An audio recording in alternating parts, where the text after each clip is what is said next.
We back. We are live in this bitch. Big salute to everybody who's popping out Instagram.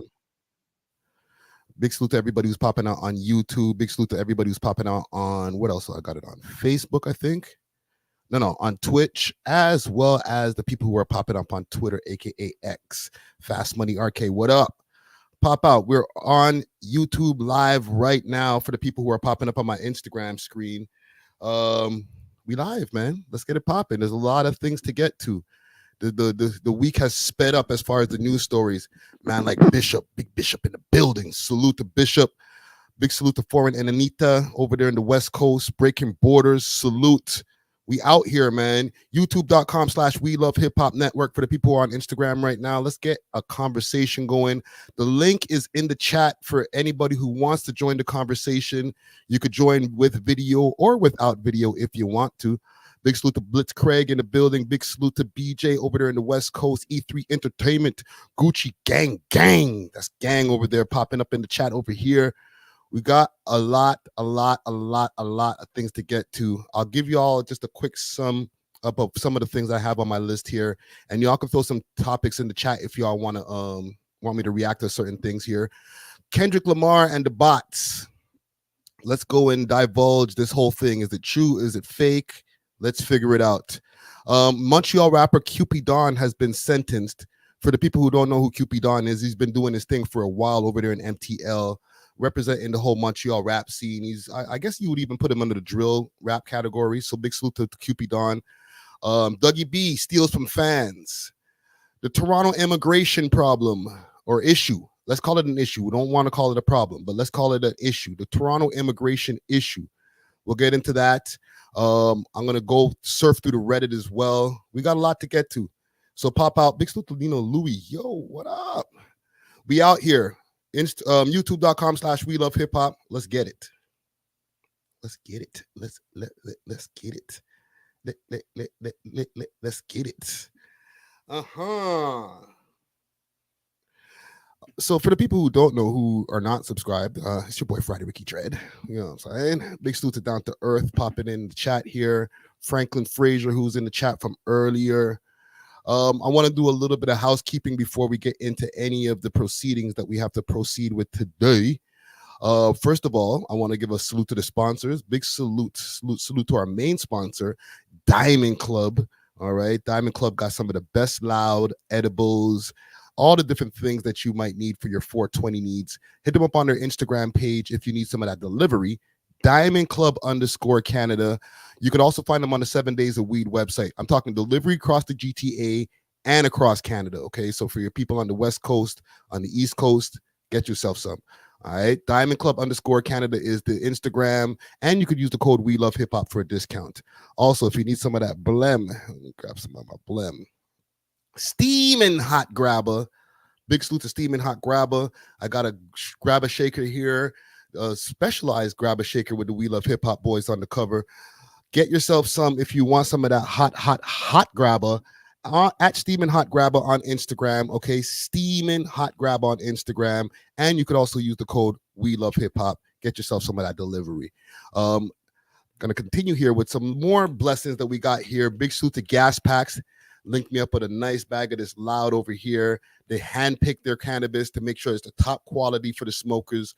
All right. They got lots of growers all over the place to make sure that you got the best of what you need. Hit them up on their Instagram page, Gas Packs Original. And you could also use the code We Love Hip Hop. One more. Big salute to Exotic Hot Pots. Okay, Exotic Hot Pots got some really dope loud, as well as some merchandise. They got some pretty fire merch, you know what I'm saying? Get yourself a fit and get yourself a nice little bag on the way out as well. Hit them up on their Instagram page, Exotic Hot Pot CA, and let's get it popping. God Flowtime says, play my music. Send your music over here. I can't really play music on the stream too tough because copyright and that type of ish. But send your music over, man. Or if you want to join the conversation, play it right off the phone. Well, maybe YouTube will let that slide, but I can't promise you anything. Let me just show y'all one more quick thing here. What's it? Flotino. Okay, there we go. Flotino. Big salute to God Flotino. Let me pull up some stuff on the screen here. Let's pull up some stuff. Radio. Because I got a show that I'm going to be hosting July 30th. All right. It's going to be over there in London. I suggest y'all pop out. It's going to be a pretty dope event. 1 second. Let me just look up King Radio's account here. King Radio. Let's go to his account. Pow. Marmar Oso. Okay. That's July 27th. That's the end of next month. Radio T Entertainment presents Marmar Oso. That's going to be at 89 King Street in London, Ontario. VIP is available. All right. There's info right here on the screen for if y'all want to tap in. 226-377-8023. Free parking. All right. There's going to be a lot of people. There's going to be openers. Holler at King Radio also on Instagram if you want to be an opener. I don't know if they have all the openers completed yet. All right. But it's going to be hosted by your boy Friday Ricky Dread. Okay. I'll be there in attendance. The We Love Hip Hop boys will be in attendance. It's going to be a vibe, man. You know what I'm saying? And yeah, it's just one of the things that we're going to be doing this summer. It's going to be a busy summer. All right. Look out. I'll be outside, as they say. I'll be outside. All right. Let me know in the chat right now if y'all have any topics, any pressing topics that are near and dear to your heart that are burning a hole in your soul. Let me know if y'all want to talk about anything, and I will talk about it. All right. Like I said, I got my list of topics. We can get into them right away, but I also want to see what y'all want to talk about as well. You know what I'm saying? There's a lot of different things that happened this week. The last week podcast that we did, episode 480. All right. Big salute to DJ Czar. Big salute to B3. Dusty Wallace was in attendance for that episode, but he'll be back next week. I ain't gonna lie. There wasn't a lot of news stories. We got into some great conversation about, just dreams and getting into this, turning your hobby into a job, different things like that. AI. We got into some real deep conversations, right? But as far as just like the bacchanal and all the topics and stuff like that, there wasn't a bunch of things that were going on. So now I'm glad that, the podcast gods have given us some things to talk about here. Down to Earth says Drake 1 billion streams. I seen that too. Let's go take a look at what's going on with the boy before we delve into Kendrick land. There's a lot of stuff going on also. It's Juneteenth. Happy Juneteenth for all my Americans. Okay, we don't celebrate Juneteenth over here necessarily because we don't have the same exact history, obviously. But we stand with you. It's Juneteenth for the people over there in the U.S. of A. in America. Celebrating our blackness. We should go through a little deep dive on what Juneteenth means also before we get into this Kendrick stuff, because Kendrick's going to be doing a Juneteenth concert. Let's see here. Power 106, because I think Power 106, they did a whole Kendrick takeover for the whole day. Right? Kendrick 106 starting Wednesday at 6 a.m. till 12 midnight. Power 106 becomes Kendrick 106. We're playing nothing but Kendrick Lamar songs and features all day long to celebrate the Pop Out with Ken and Friends concert going down Wednesday at the Kia Forum. Okay. Big salute to Justin Hunt. He's going to be in attendance over there. I spoke to him yesterday. All right. He just got over a bid with COVID, and he's going to be over there at the concert tonight. So I will be giving you guys, I asked him, please send me some in real time video. I need to see this. Okay. I'll be streaming on Amazon as well, but I need to see like what it looks like from right there. All right. Y'all gonna be streaming that tonight, the Kendrick concert. I know a lot of us over here in Toronto, and we exercise loyalty, but does that mean that we're not allowed to enjoy some real hip hop? Enjoy a concert? Let me know. Is it okay for us to watch the Kenny and Friends concert tonight? Or is that betrayal? How could you? How dare you watch Kendrick Lamar? How dare you bob your head to "We gonna be all right. We gonna be all right." Jeez. Yo, if they would let me into the United States, I probably would go back just for that, just to see that. Not no hate shit, because listen, I'm Team Drake all day, but history is history. You got to make sure that you're there for history. Mark Lewis says it's not equal to 100 billion vinyls sold. Are you talking about Drake's 100 billion streams? Let's get into that quick fast before we move on here. I've seen a couple of people post about this. Let me see if Toronto Rappers posted about this. The 100 billion streams. So Drake has officially surpassed 100 billion Spotify streams. Interesting. Let me see here. Let's go on Spotify. I'll go on Spotify from my browser. Make our life easier here. Let's see what it looks like over there in Drakeland. Because that's kind of crazy. Do you guys think any of those are bots? Okay, since we're talking about bots today. Do you think that any of Drizzy's Spotify accomplishments came from bots? Let's see here. He has 77 million monthly listeners. That's crazy. 919,425. That's crazy. One dance. Okay, let's go to the top. I can see this on the screen. Good. Let's get rid of this down here. Okay. One Dance has, is that 3 billion? Holy shit. As 3,200,567,303 views. Holy shit. Damn, that's a lot, man. What else do we got here? Push-ups is at 111 million. That's not bad. Family Matters, 76 million. Yikes. Rich Baby Daddy, 376 million. Jesus Christ. That many people like that song, eh?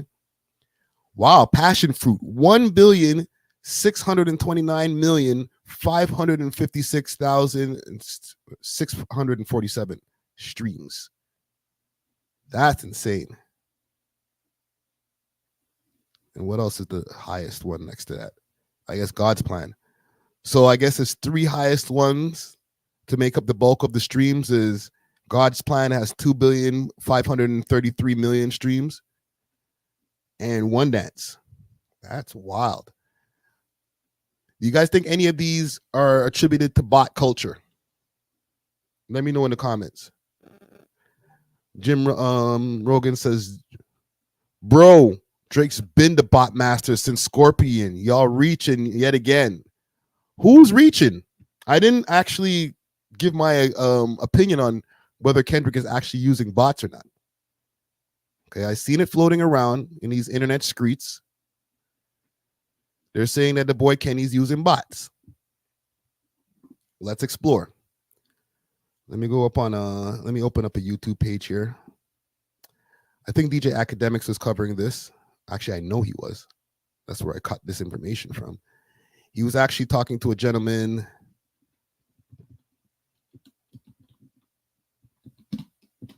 who says that he was responsible for the whole bot shit. Let me just pull up the page so y'all can see what I'm looking at. Bang.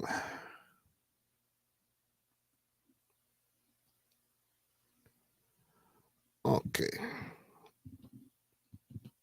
Let's do this. Kendrick bots.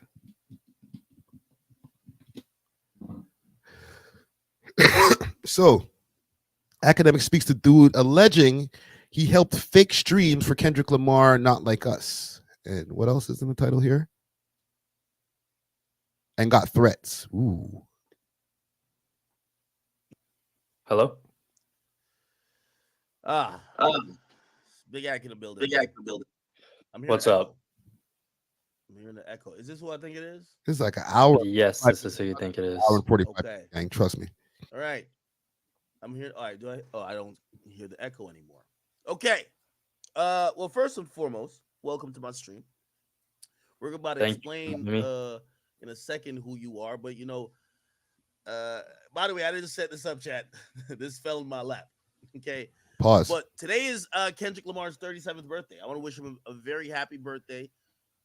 Ooh, see, I didn't realize that it was his birthday when they were uncovering this information. The timing looks kind of weird when it comes from Academics. At this point, I know Academics is trying to sell the merch, the compromised merch and everything like that. He's trying to flip it into a joke, trying to lean into it. But with such a close proximity to Drake, the way that, he says that he talks to Drake on such a regular basis, it makes it hard to take Academics' opinion seriously now when it comes to this whole Kendrick and Drake thing. I don't think he's biased. He could be a little biased. He said he's biased. However, I don't think he's using his bias to shape his opinions, right? So something like this, I believe, is coincidental. Wondering how he's spending it. He's been laying low, doing his thing. He's actually threatening text messages after I worked for a certain artist that we'll get into, and pretty much telling me not to say stuff. Like, certain people were texting me random numbers, just a bunch of things that I didn't want. And I usually don't say anything. Like, people know, like, I'm known, people know me. I keep my mouth quiet, I do my work, and then I'm done. I don't take sides. I don't pick who I work for. I usually get reached out to. I do the work, and then I just stay quiet. I get paid. But for some reason, they thought it would be a good idea to start texting me from different numbers, just trying to get information and threaten me. So, Okay, so the reason, so you're the fake stream guy. I know that Ack's biased. Don't get me wrong. I know Ack is biased. I see the commenter here. I know Ack is biased, but I don't think that he's completely letting his bias. Just as somebody who's been doing media for so long, I don't think he's one of those guys who would just let his, he's claimed, or he said multiple times, Drake's his favorite artist. Drake's his favorite artist. So definitely he's always going to be leaning on Team Drake. And us over here from Toronto, people will look at me and say, yo, you're biased. Aren't you the OVO lawyer? Da, da, da, da. I feel that I've had enough critique of Drake moves where people can see that I'm pretty objective when it comes to this shit. It didn't take me forever to say that Drake lost the battle. It took me a minute, but it didn't take me forever. Right? Yeah. Now, everybody pretty much goes to me for anything like fake streams or fake views. Okay. Now, people are going to say, how the fuck do we know this is a fake stream? Oh, my God. I just started the stream, bro. Could you either tell us how this works, or do you have any proof of anything you've done? I guess people who are watching would want to verify that you're not just some person who's just making up a story. Yeah, obviously, yeah. So, what is there anything you'd like me to do? Like, how would you want me to show this? I mean, I don't know what the capabilities are, but I would like for you to explain how fake streams work, and then probably show us some proof that you've probably done this. Yeah. So, pretty much a fake stream. So there's different ways, and there's been ways in the past, and Spotify actually does end up cracking down, and they do patch it sometimes for certain artists. Yeah. And they're actually involved. That's the craziest part about it. Spotify is whoa. And it's been going on for a while. What do you mean Spotify's involved? Spotify's involved. Like, not the company of Spotify. You're talking about employees? No, like the company, nigga. Spotify, like they do it, and because it makes them look better at the end of the day. Oh, okay. So you believe Spotify fake streams as a company? No, I know they do. They don't personally fake them, but they let it happen, or they have deals with the labels or the artists that it lets them pass. And it's usually, them reaching out to them being like, hey, we pretty much know you do this, but we're going to let it slide because it helps us revenue wise. And it also helps us, make our site and our program look like it's bigger than it really is. we actually had a discussion about this, right? About the whole Spotify and them knowing that some of their bots or some of their streams might be AI driven or bot driven. In the end of the day, as long as they're making money, they don't even care if it's a real audience or not. Okay, those streams will still equate to them getting their percentage, and then whatever, the bot getting the 0.00002 cents or whatever that they're paying from Spotify splits. They do bring the most traffic in when it comes to streams or music or anything like viewership wise.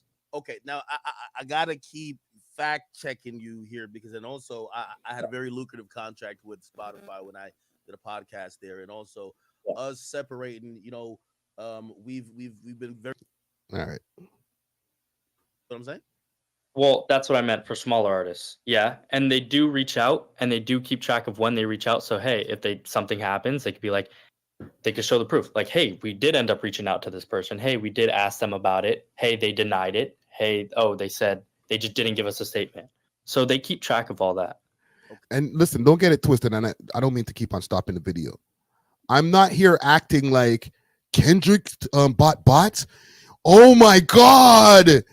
I can't believe Kendrick, a musical artist, pretty much one of the top artists in the game, has bots. Everybody got bots. Okay, I'm not gonna be the one. Oh, Drake doesn't do that, but Kendrick does. No, they all do. Road to Success. What up? Thanks for the donation. It says Friday with the consistent Wednesday YouTube live streams. Keep up the great work. Thank you, brother. Thank you. Burrow Sounds in the building, aka DJ Czar, aka DJ Pick and Choose. Damn, I wonder what percentage of the streams are real. Well, before we even continue, let's go and take a look at Kendrick's Spotify quick fast. All right. Pow. Let's see his highest streams. First of all, he's got 73 million monthly listeners. What was Drake's before?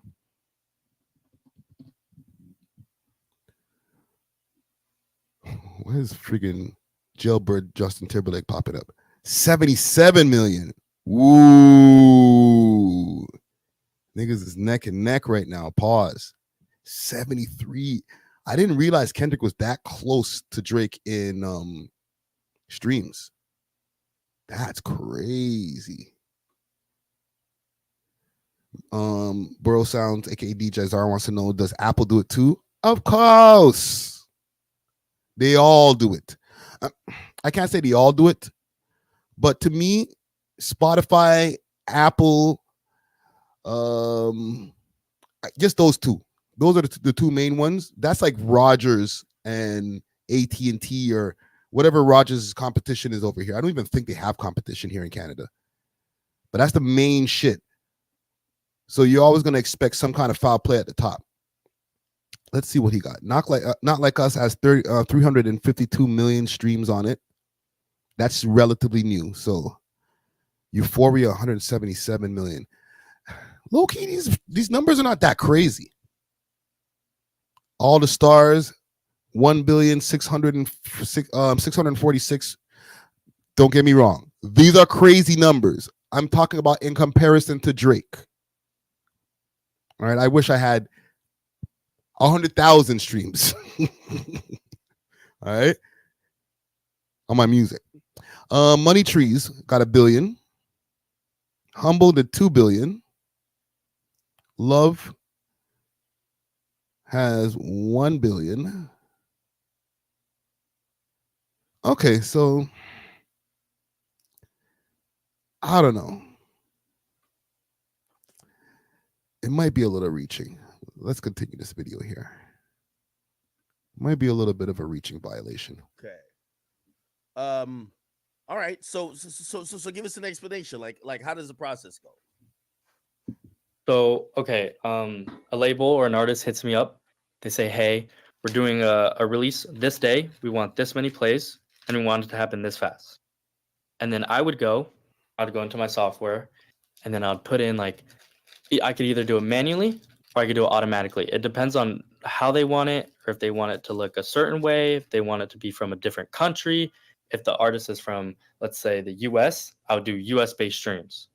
Or if they want to do it if they're from Nigeria, I'll do from Nigeria, France, etc. So it just depends on what the person wants and how they want it, and that's how I would execute it. Okay, so explain. Or I'm guessing you have an interface or a software, some dashboard, something like that. Explain the science behind it, because for a stream to count on whether it's YouTube, Apple Music, or even Spotify, they're gonna need a device. I'm starting a poll, gang. Account, right? Some registered account with the app, playing the song for at least 30 seconds before they count it as a stream. So how do you pull that off for millions of streams, right? So I'll actually just tell you how I do it, because like I'm not interested in in doing this anymore. I'm I'm trying to change it because it's. And also this guy right here, right? I'm looking at the description here. A stream botter whistleblower has come forward to admit that he bought it Not Like Us by Kendrick Lamar. What? And he names Anthony Sella, which is Kendrick's manager. But has anybody gotten any more information on who this guy is?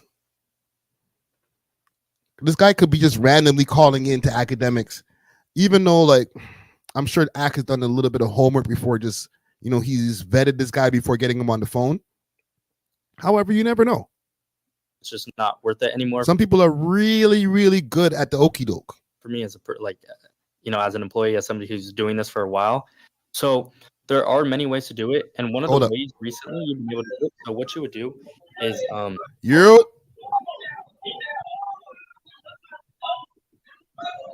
Yo. What are you saying, brother? What are you saying? I'm here. What's your name? Where you from, man? My name is Saga Malton. Okay. New York. What's your thoughts? You got any thoughts on this or anything else? No, not yet. I'm listening. I'm watching it. Okay. I was listening to you. Not yet. Before I continue the video, you think Kendrick is buying streams? Yeah, sometimes. Do me a favor. Whatever you got playing in the background, you might have to cut whatever's in the background so I don't get copyright. All right, I did. All right, respect. You could actually set up a bunch of fake phones. Let's say Samsung devices, because device does matter, and what you're viewing it on, it can all be seen by Spotify. So what you would do is you want premium accounts. So like free plays, free trials, those don't work. So what you would do is you would get a gift card. You would set it up to a bunch of phones. Yeesh. And phones, I mean, like, you could emulate them. People can make fake phones off computers and servers and devices and computers and laptops. And you would pretty much just replay that so it looks like it's a play, and you play it for at least a minute of the song, or you could do the full song, and you just have it going in the background thousands and thousands and thousands of times.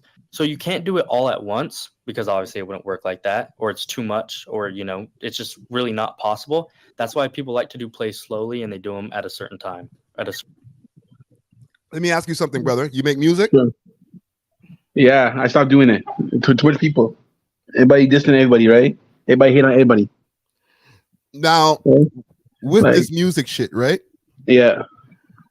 Would you partake in buffing your numbers? Are you okay with that? No.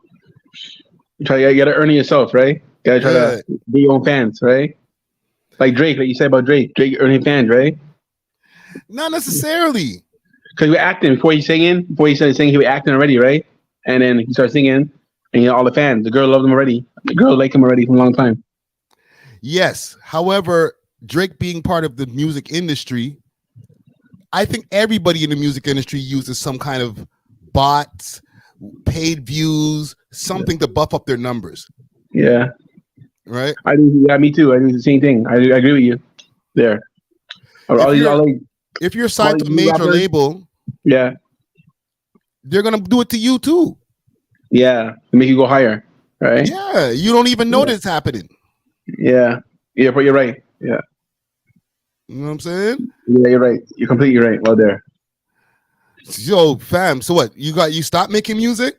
Yeah, everybody, like you said, everyone hate on everybody, right? I mean, Don't let that shit stop you, dog. Anybody hit on anybody? So I just the nose.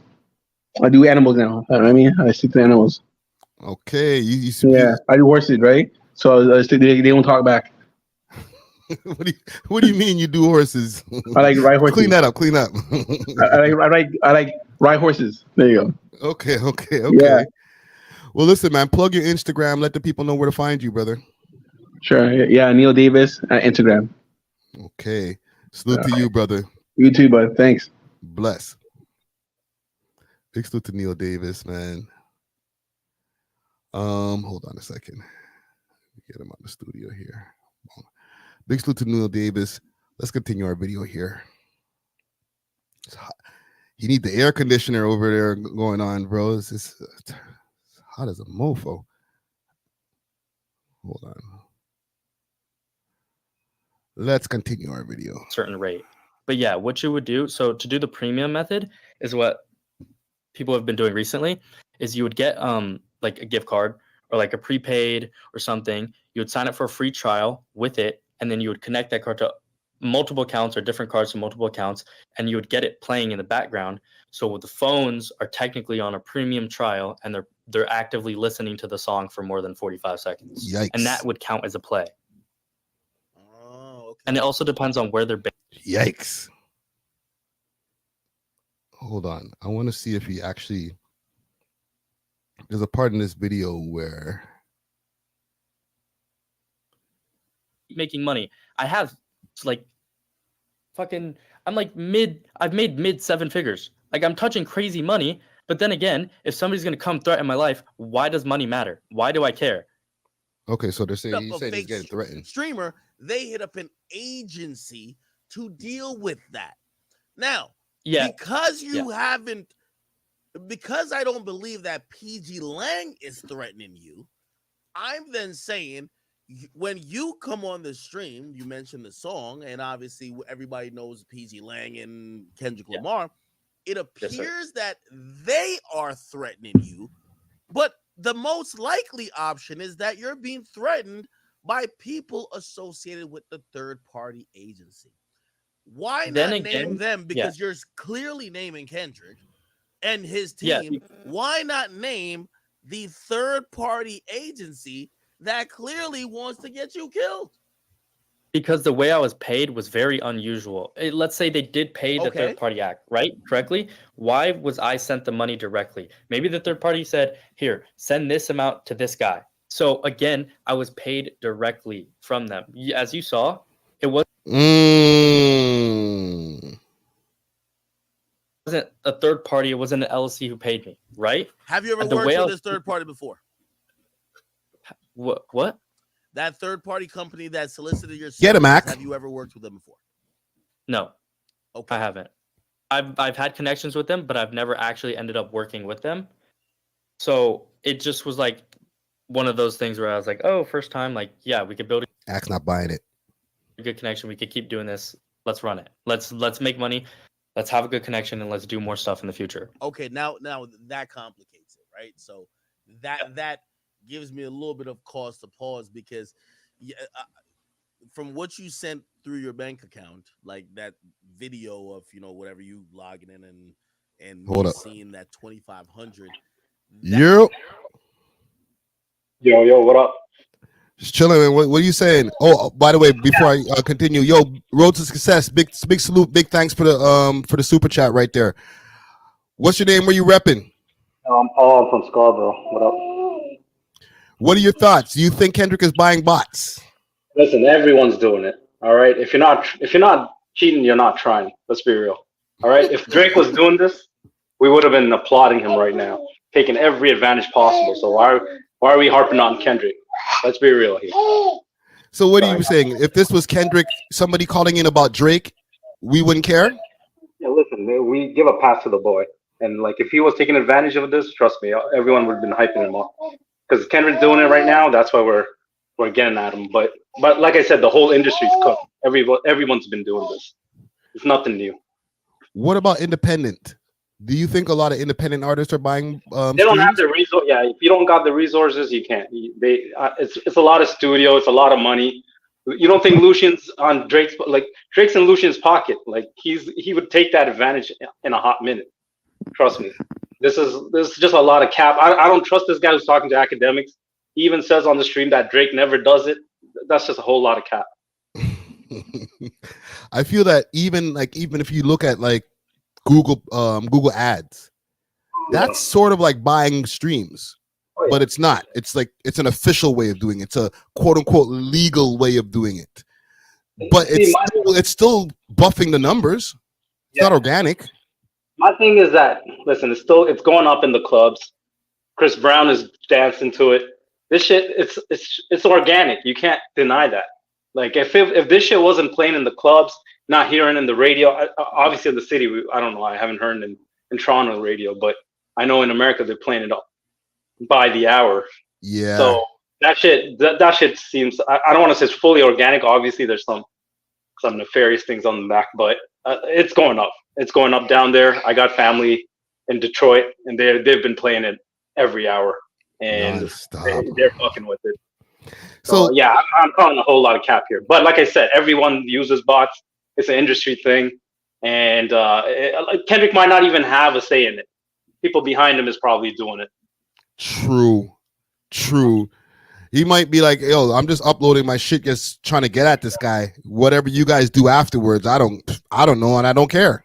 Yeah, that's pretty much it. But anyways, I just wanted to shout out Ricky, do your thing.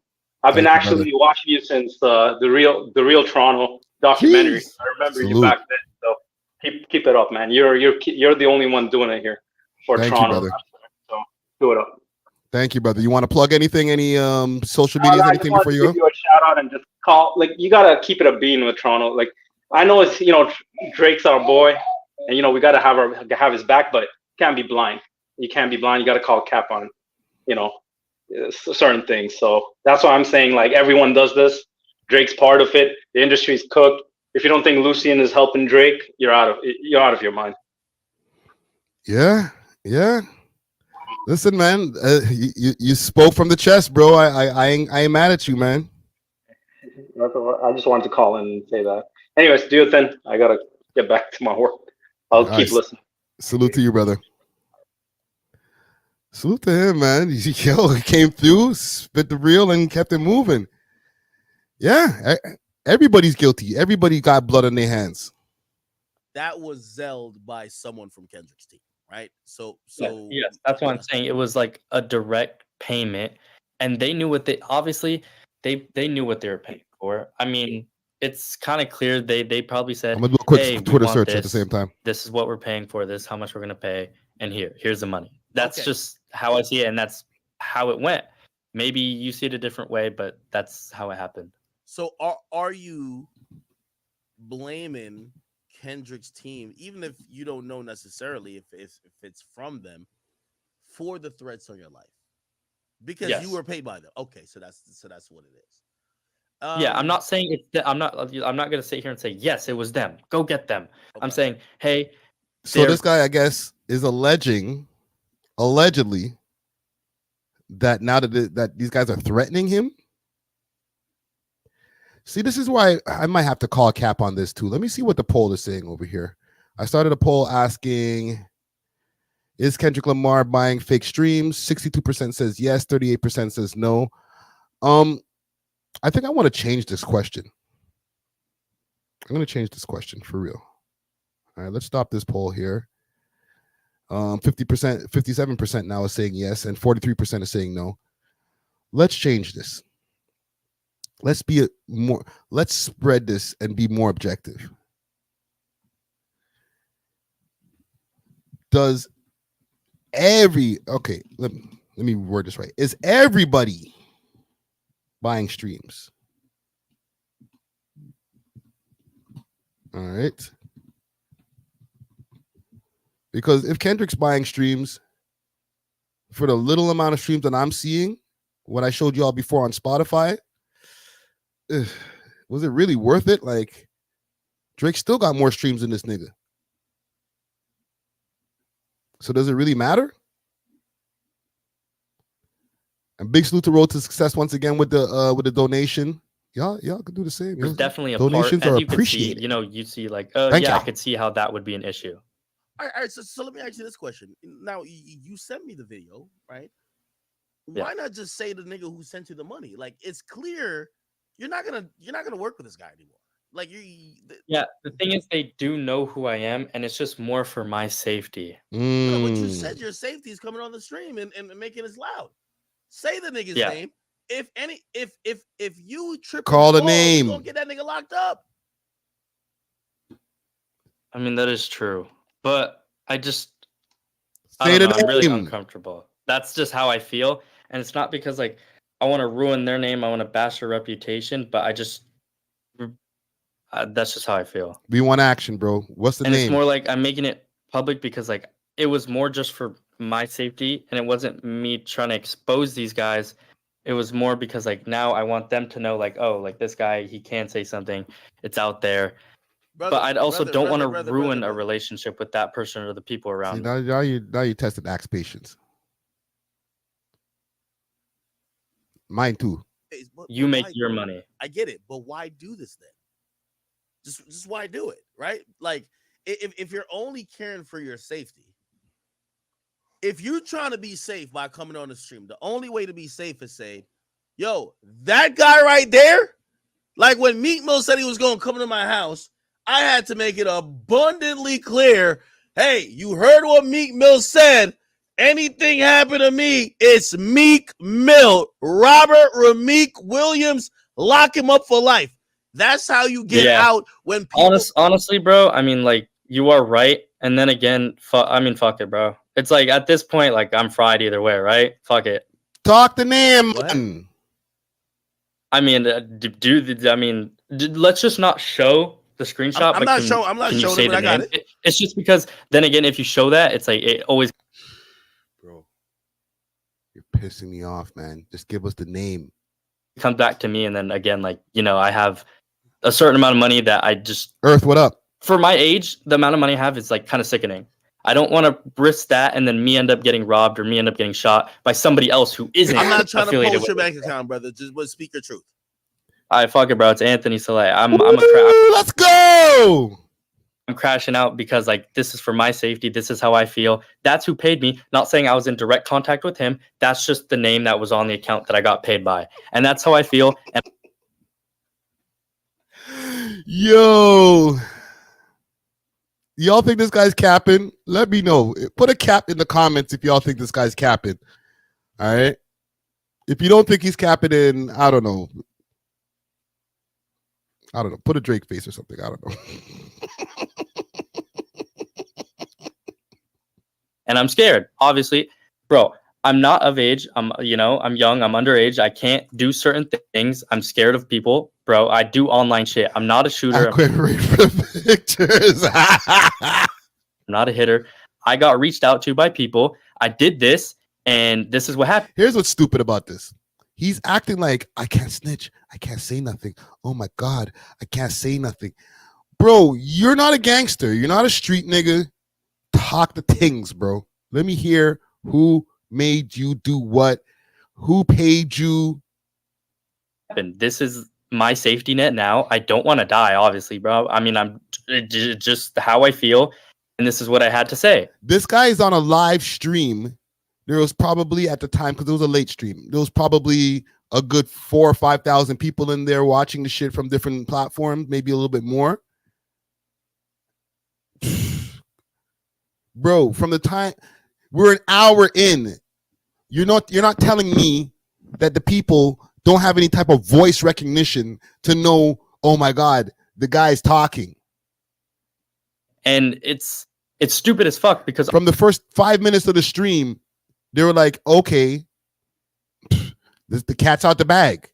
This guy's talking. If he's not capping. Obviously, I want to keep making money. I have like fucking, I've made mid 7 figures. Like, I'm touching crazy money. But then again, if somebody's going to come threaten my life, why does money matter? Why do I care? I agree. What is that? What is that $10 million going to do to me? What is that? Is that going to save me? No, it's going to buy me a fucking trip to Turks. And what am I going to do with that? Nothing. Bro, if you got all this money, you should be able to protect yourself too. They didn't. I mean, bro, yeah, fuck him. He's a bitch. But then again, they You're didn't pay really him. You messing saw up the my payment. stream, That's bro. the only I reason know. why he. But maybe they lied to him. Then again, maybe they told him or told whoever this is how much you need to pay. No. This happens all the time. And by the way, I'm not even gonna indict. By the way, this is Kendrick's manager. By the way, I'm not gonna indict him off a Zelle payment. This happens very Yeah. frequently. They probably be like, "Yo, we did some shit. We're doing some marketing. Blah blah blah blah. Yo, it could have been like I heard that they were taking clips from my Instagram and paying to post on blogs. Maybe somebody who thought they were clever. Thing. Yeah, maybe somebody thought they were clever. Like, oh shit, yo, we need to hit these people off with this amount. Yo, could you Zelle 2,500 to this?" And he just did it. Like, you know what I mean? See, could be all innocent, all above the board. It's also a tax write-off as well, Act. A lot of companies, especially music companies, they use digital marketing as a tax write-off. No, you're right. Then again, that's why everybody does it. Of course. So it's always going to go towards the expenses when you're trying to do a profit. Okay, so I think we got enough here. He's proven how we can do it. Well, let me see this.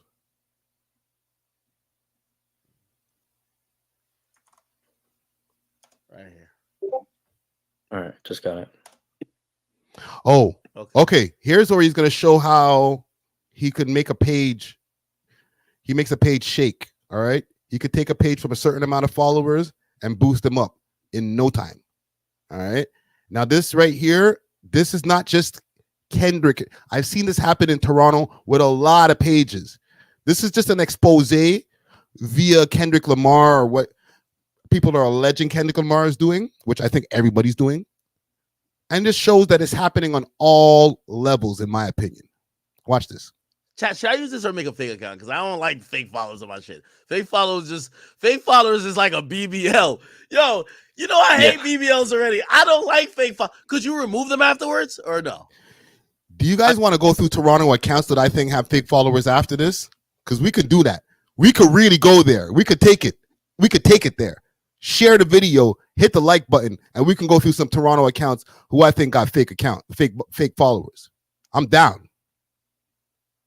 I mean, I could, but if you want to do like an account with 0, you could see how fast it goes up. But we could do that one. I say if you have that one ready, you're already logged into it. Let's just do it. Wait, hold on. Let me see if I can just use another account because I don't like fucking with. I agree. My real accounts, I like looking and seeing that it's Let me real see people something. there. I like the fake followers. It's gonna mess with your analytics and everything. So I do 20 likes suggest and probably we'll go through some Toronto accounts. Let's start at 20. Okay. All right, let me make an account. Chat, I'm making an Instagram account right now. Okay, all right. Let's get to 20 likes to start this, and then in my opinion, we'll go to some accounts that, in my opinion, I think bought fake bots.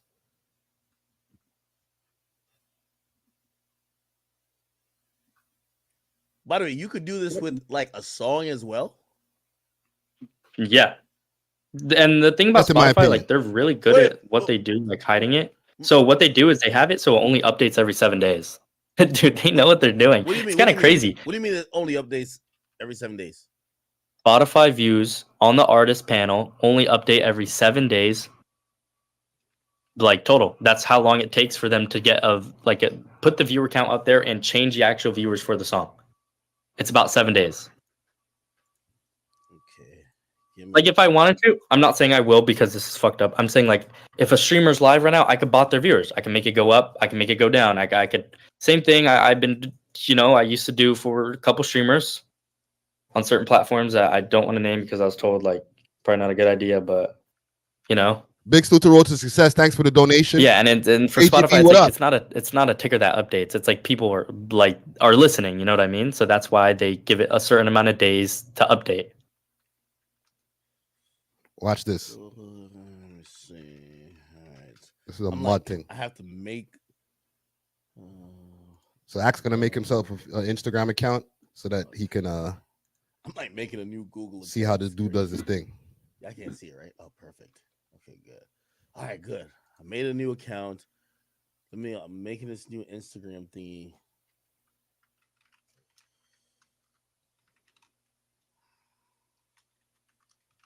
Okay. And then, okay, here we go. Jesus Christ, bro. Get to it. Let's fast forward this, man. 5, 8, 9, 2. In our little chat. Okay. Big Extreme. So he just made a new account called Big Axe Stream. So if you see that account out there, they got a bunch of bots on it. Right here. All right, just got it. Big Axe Stream. You see this right here on the screen? Before y'all follow it already. Y'all are weird. Y'all are weird as shit. Those are bots These that are follow organic. him. See, we got 14 organic followers already. We busting. We kind of lit. We kind of lit. Those are bots, Ack. Stop this. Okay, chat. We kind of turned. We turned. I think You Instagram ain't has their started, own. right? Hold on. So let me stop these this. are real. No. All right, 30. Instagram has their own bots system as well. Don't get that twisted. All right. 9 more likes and we go to Toronto and see what Wagwan. 33 Yeah, followers. no, We lit. you're popping, bro. Yeah. All right. Big Axe Stream. We going Watch up this. right now. We going up right now. I got 47. I'm lit. I told niggas I'm lit. Yeah. Oh, yeah. We got 70. Oh, yeah. Oh, yeah. Oh, yeah. Let's go. Let's go. Tell me when you're about to start. Oh, we got 158. Right. We turned. You ain't started, right? I did start it. I literally just put it in like as soon as you started saying that. All right. Nah, nigga. The bots are already in. The first 33 people that were already on that, those were bots before you even dude even connected the system.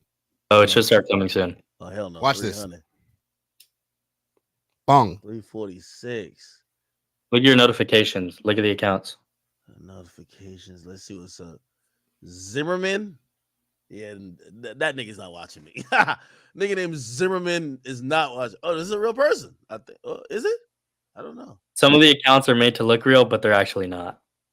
Those are all fake accounts, just by the way. That's crazy. Watch the refresh. Those the ones with the girls. Those Holy.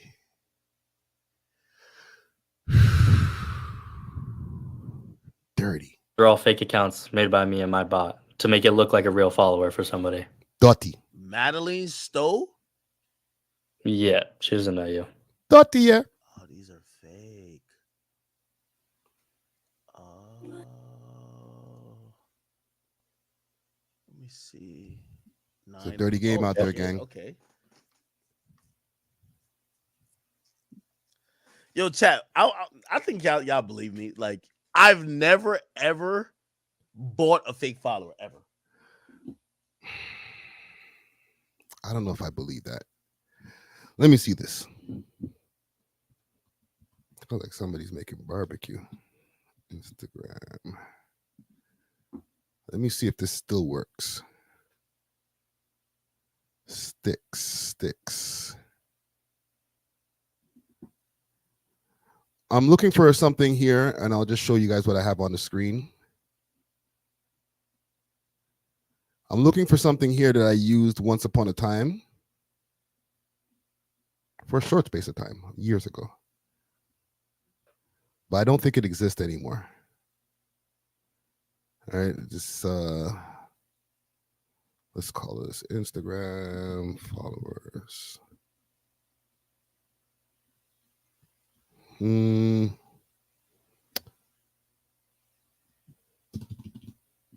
Let's try this. Following system.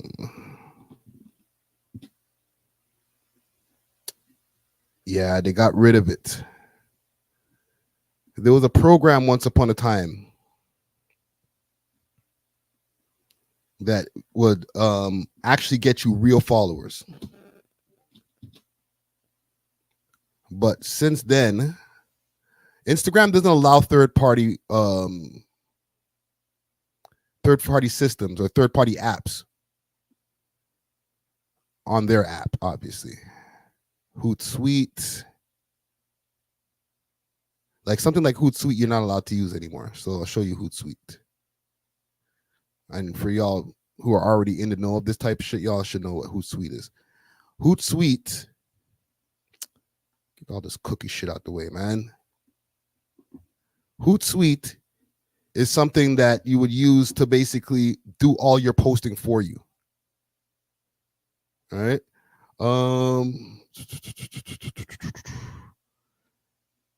Holler at me behind the scenes, AGB. We'll see what I can do if I'm back at the crib by now. Hootsuite got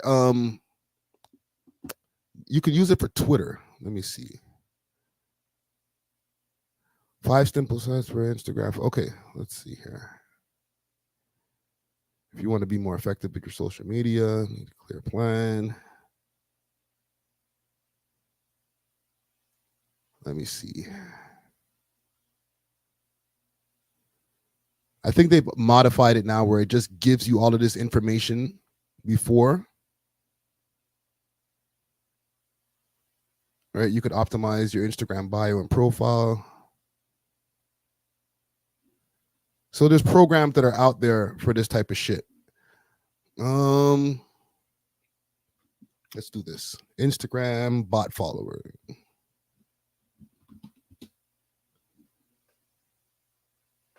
Look at this right away.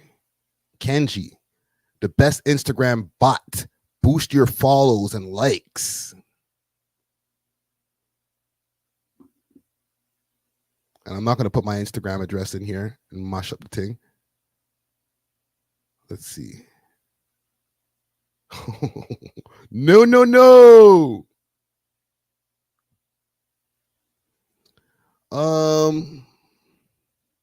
Find your audience. With Kenji, you'll be able to reach your ideal fan base and be seen and heard. Get this out of here. Boost engagement rate.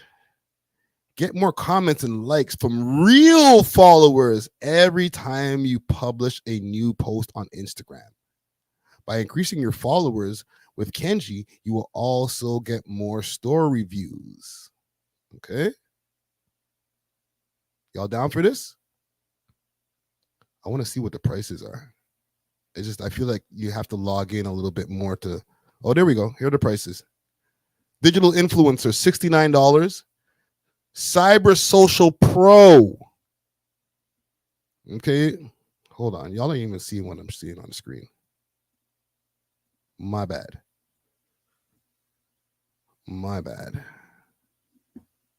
Cyber Social Pro. Okay. If you want to be a Cyber Social Pro, just cough up $119. AI Master. Okay, let's see what this includes.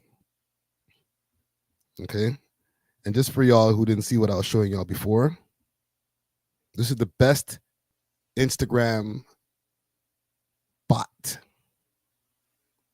I'm not putting my email address in here and listen, these places, they'll try to get you with all of these different companies that are involved or quote unquote involved with them. And mind you, this is just the first search that I put in here. It's an easy, quick search. All right. If you're looking for a safe way to put Instagram growth on autopilot, Kenji is the smartest Instagram bot around. So this is the Instagram bot. This is not Instagram bots. It's not getting you bots. It's like having a robot doing the work for you. Follow and unfollow. This is kind of what I was using at one point back in 2017 when I was still just on the rap shit. Oh, yeah. So the one way to grow any Instagram account, follow and unfollow automation is done in a batch to maximize performance and speed, getting you Instagram followers faster than before. And then the whitelist and an auto blacklist. While Kenji follows and unfollows users, some may become your #1 fan. Kenji offers whitelist abilities to make sure that anyone's activities actively engages with your account can be whitelisted, meaning you won't unfollow them. So let me explain. All right. This is basically a system that you can set it to certain amounts of followers. So they probably have 3 different tiers, like 3,000, 4,000, or 5,000, 7,000. You set it to 7,000 followers, and then the system just starts following people. And also, you put different criterias, 3 different criterias. This is just information that I have based on the system that I've seen before, but I'm sure that this does the same thing. You put hashtags, and the hashtags could be, you need to make the hashtag specific to the type of people that you're looking to follow. You can put in locations. And when I'm talking about locations, I'm talking about down to the exact room on a college campus type shit, like the student lounge area, or the medical center, or the food court at Scarborough Town Center. That type shit. You can get very specific with the locations. I'm giving you guys some behind the velvet curtain game. Then last but not least, usernames. A list of a bunch of different usernames. And they probably have a max of 100 that you can put for each category. So 100 hashtags, 100 usernames, and 100 locations. Now, the system, once it has all that information to go and run with, and I'm talking about this right here on the screen that I'm looking at. This is the Beyond Expectations, the follow and unfollow feature that they have here. Because this site, Kenji, that I just randomly pulled up. I don't have any endorsement. I'm not even trying to endorse any shit like this. You're not supposed to. I don't want to kick their back in either, because they're trying to make their money, but this is unorganic growth. Okay, keep this in mind. Now, once you have all those 3 criterias in there, the locations, the hashtags, and the usernames, this system will start looking for people and start following them up to 7,000. So it starts following 7,000 people, and you see your Instagram following go crazy.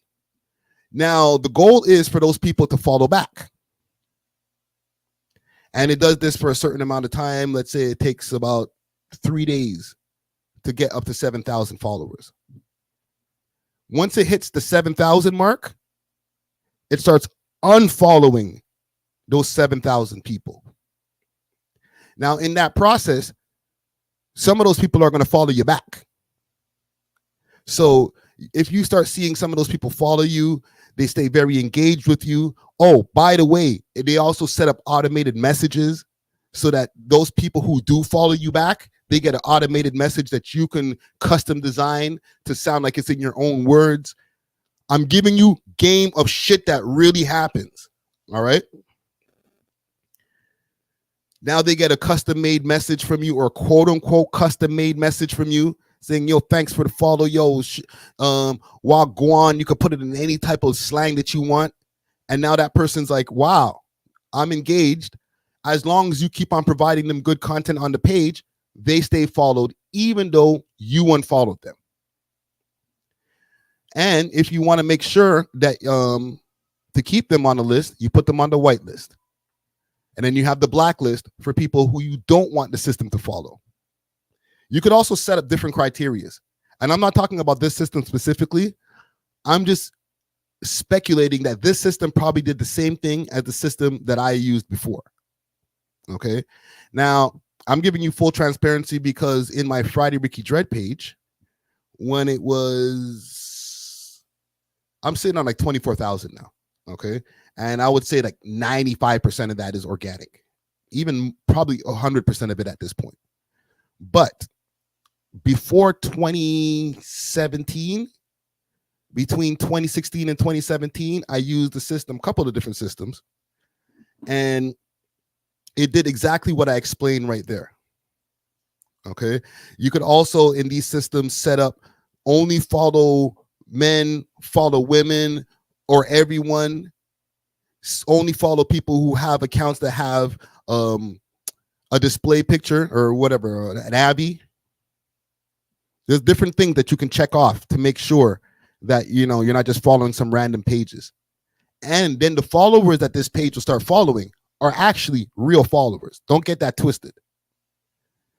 So I used that from 2016, let's say, to mid 2017. And it took my account from around 7,000 to a little. I had over 7,000 at the time.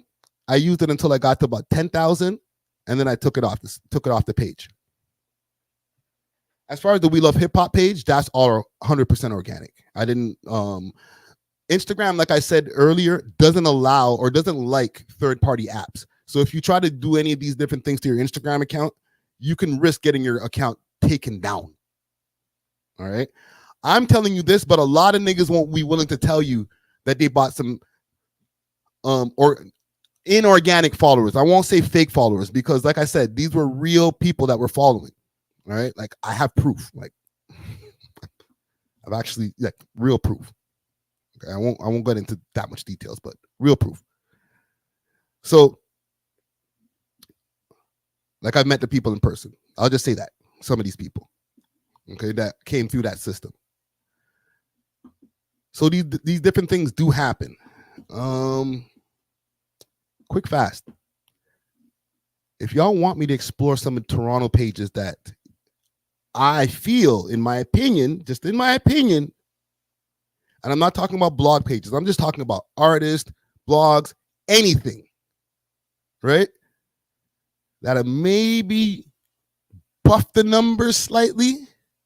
Let's get this up to 20 likes, and then I'll get real nasty. Pause. We'll go into the mud. But like I said, these systems do exist, right? Look at this. Auto blacklist. Accounts that look strange or simply not engaged with you, with Kenji, automatically applies a blacklist of over 10,000 bad keywords to make sure your account only engages with the right people. So if y'all think that people are out here doing everything organically, you have the game very twisted up, my friend. You're living with rose-colored glasses, my friend. They all on steroids. Okay?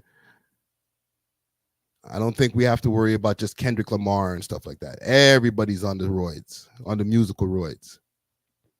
Let me see what y'all saying in the poll here before we get off of this topic, because shit, I've been talking about this for an hour.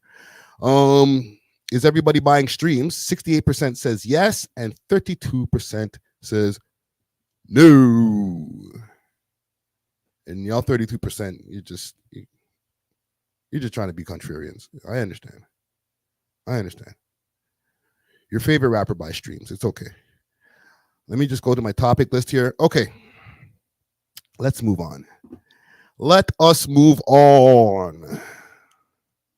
I want to take it to Montreal quick fast and go look up my boy Cupidon. Cupidon. Let's pull up my Instagram page. Follow me on Instagram, Friday Ricky Dread, DRED. No. Or follow me on or follow the We Love Hip Hop page, We Love Hip Hop Network. Let's see, Cupidon. I have a link that I can take us to, but so y'all know who Cupidon is? He's a Montreal artist. Let me see if I can find some of the music.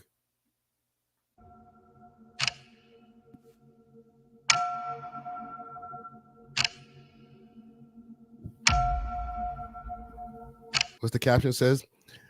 It's in French, okay?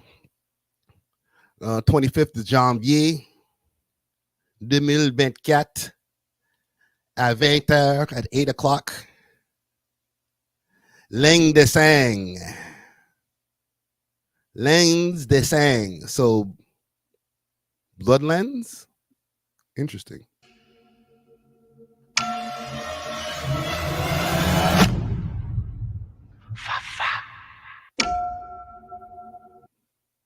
Let me hear some of your music.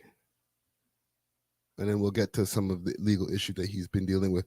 Yo, AGB, if you're here in the chat, pop out, fam. You might be able to give me a little bit more insight on the whole Cupidon thing, because you're there on ground zero in Montreal. Mais en réalité, ils veulent ma queue. Nous, tout ce qu'on veut, c'est être sur scène. Mais nous, 10 armes dangereux. Un à un, je les mets en ligne. All right? I don't want to get copyright. So this is Cupidon. He's been dealing with some legal issues for a minute now. And I've seen another slide here. This is him on the inside. Peu important où mon place, je me reste confortable. Même ici, dans une bonne non à Montréal. So, okay, translation. I'm taking y'all into the Montreal streets, the Rue de Montreal. Okay, I'm taking y'all into the Montreal streets right now. I don't know if y'all knew I speak of the French. So, plus important ou ma place de rester comfortable. So he's still comfortable from what I'm reading here. Even in this place, his name is good in Montreal. J'ai vu un max de fruits Cupidon et la supporte. I don't understand what that means. I need you, AGB. You're going to be able to help me out on this one right here. This is his last hearing here. Apparently he's gotten sentenced.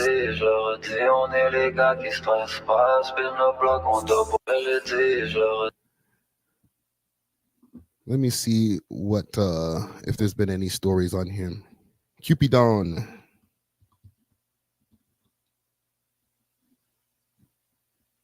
We're delving into these Montreal streets right now. And there might be a YouTube video on him too. So let me go look that up quick fast. And see what he did.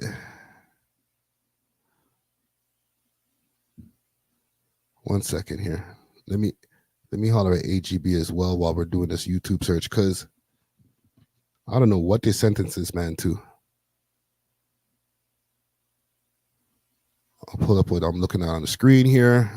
A list of his music videos, because he's been popping over there in Montreal. There's a whole Montreal drill scene going on where altercations keep it on. Okay, so this is an interview that he did with Rap Politique TV. So then what happened quand t'étais en dedans? T'avais croisé Colo? Oh, ben oui. Dans le fond, Colo, les gardiens m'ont set up, moi. À un moment donné, moi, j'avais fait un bain à un gardien, comme si j'avais fait un vieux. Holy shit, man. We have to put the some translation on this bit of the ditch. Altercation on Cupidon at Colo. So I guess he had an altercation when he was in jail. This is like from a year ago. While I'm doing this. Ben, au gardien. Le gardien l'avait sur le cœur, là. Tu vois, je veux dire.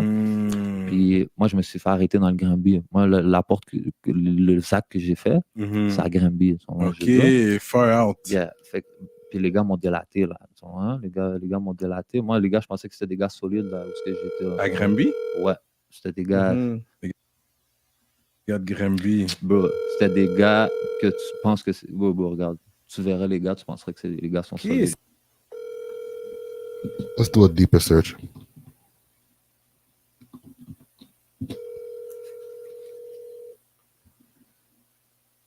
So, arrêté en Toronto. Mon gars, man, quand est-ce que Montréal va avoir enfin tout le monde libre?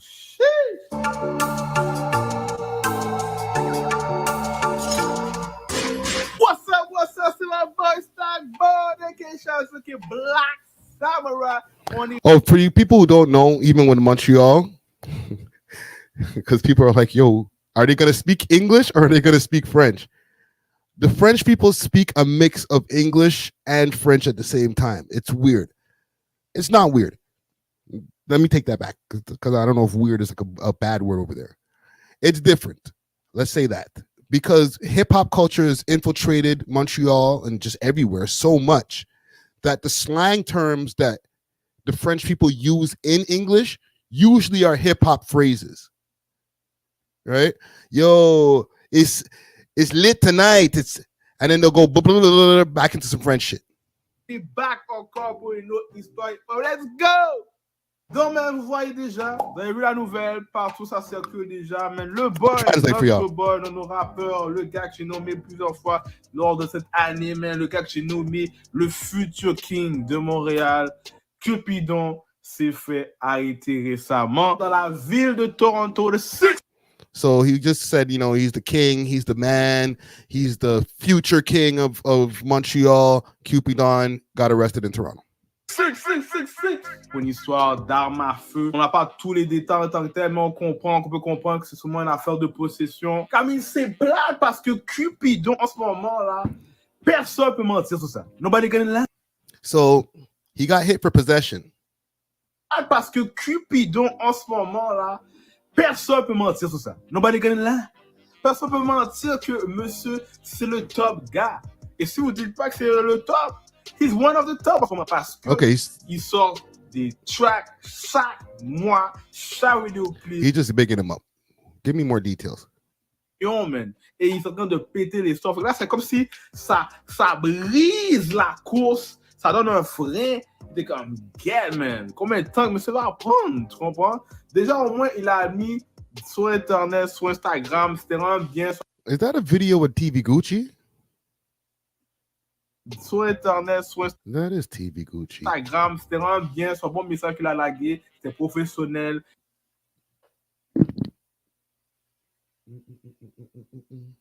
Okay, so let me read this over here and let me translate it. Okay, no, this is just some credits. I need to read this shit. Il a dit comme ça qu'il est déçu, il sait que c'est fucked up, il sait que ça va prendre un temps, même que ça se peut qu'il prenne un petit moment, il faut qu'il attende déjà le procès, ça prend quelques mois, après ça, voir combien ils vont lui donner pour cette situation-là, et en plus dans une autre province, on t'a... Okay, so, what he just explained there, Yo. What you saying? I'm just doing some translations here for the people. Yo, don't want to hold you too long, but the recent news, Spotify doesn't really care about artists anymore. Like, they're moving to the content makers. That's the new thing, what's going on, because the war of streaming services, like with Twitch. Mm-hmm. Twitch is allowing certain things to go through now, like DJs are going to be allowed to play their music, right? Get some income sharing with the artists, right? And Twitch, they're allowing nudity on their platform, pornography.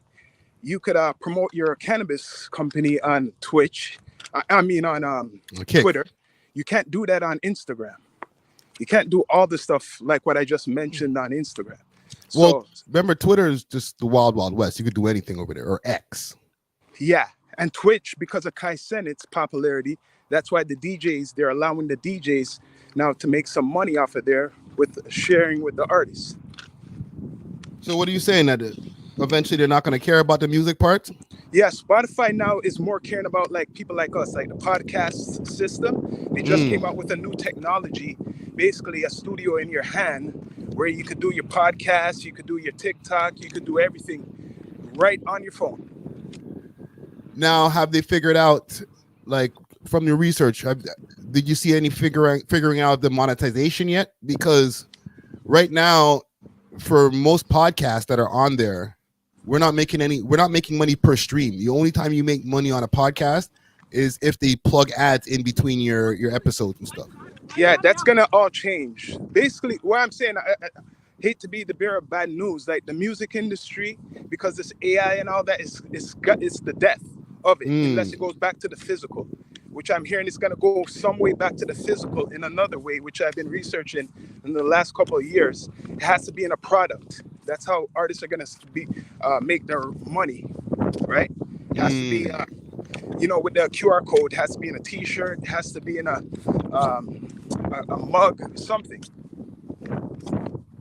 And then you could take like the T-shirt and I don't know, how are you gonna get the music off of that? You buy the T-shirt. Just say it's a Kendrick Lamar T-shirt. You buy the T-shirt. the music, the QR code will have the music straight to their site or wherever his company, right? And then the money is gonna be like that. So independent artists, it's better for them now. So if you want my music, you're gonna have to buy this product, but you have to go out there.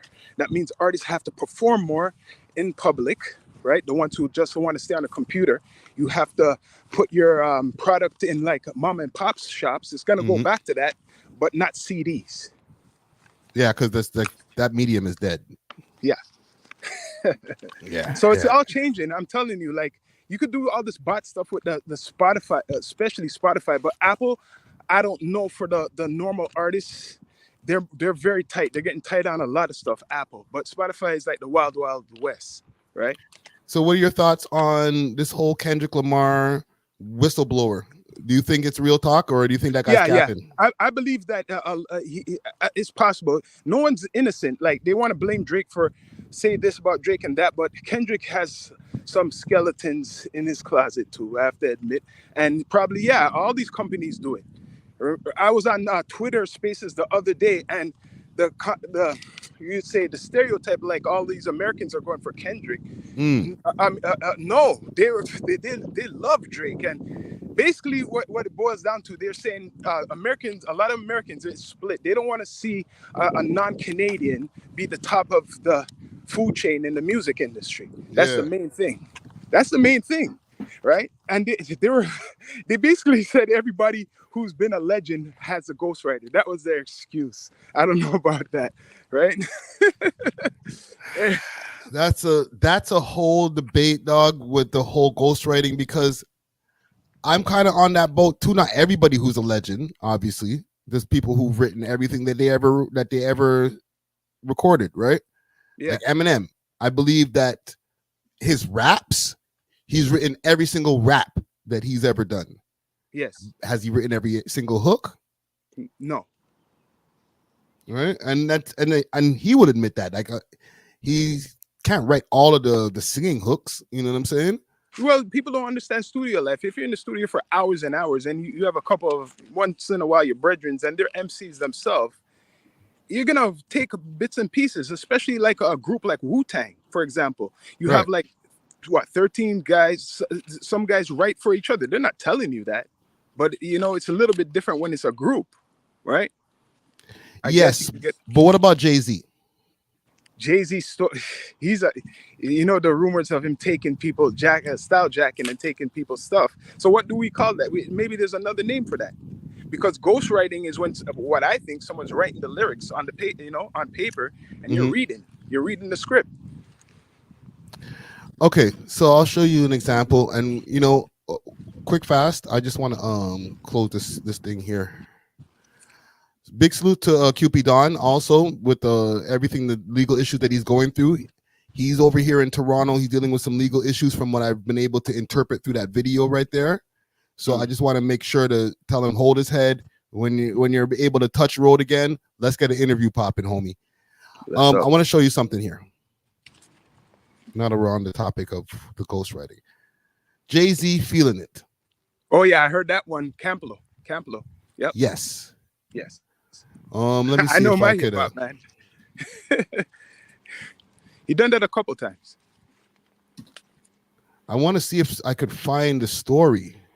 Jay-Z. I seen that story. Camplo was the guy from Camplo was talking about that whole situation about, and his song is the original one, right?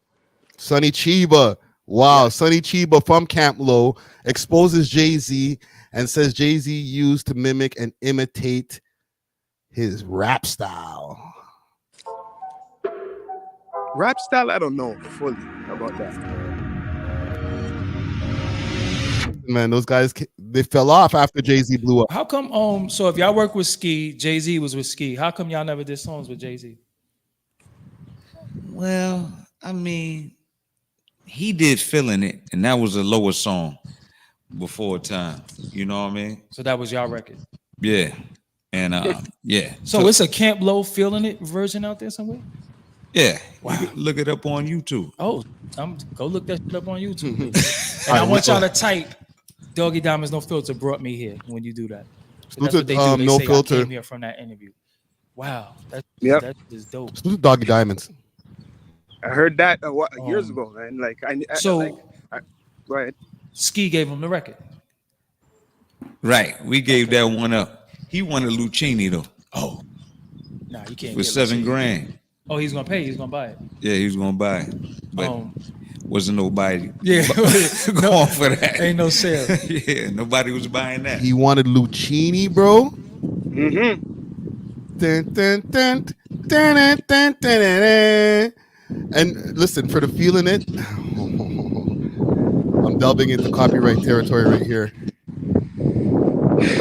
I would tell people, look it up. Feeling, if you know Jay-Z's Feeling It, go to Camplo and check out Camplo's whole catalog, especially. Camplo Feeling It has 151,000 views from 10 years ago. Let's hear what they got.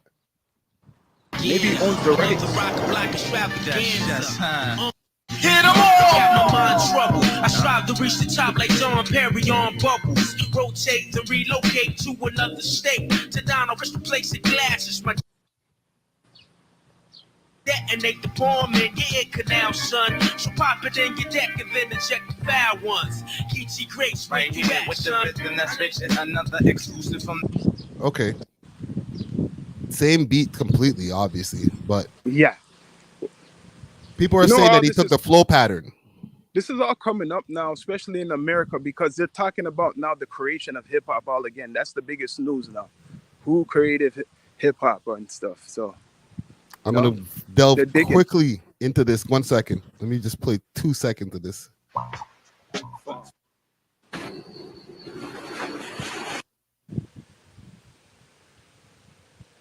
Guys are nice, I like the toes, I keep us spilling in. Bone crushes, I keep it close, I got the skill for this. On my back, the flyers closed, looking ill and dip.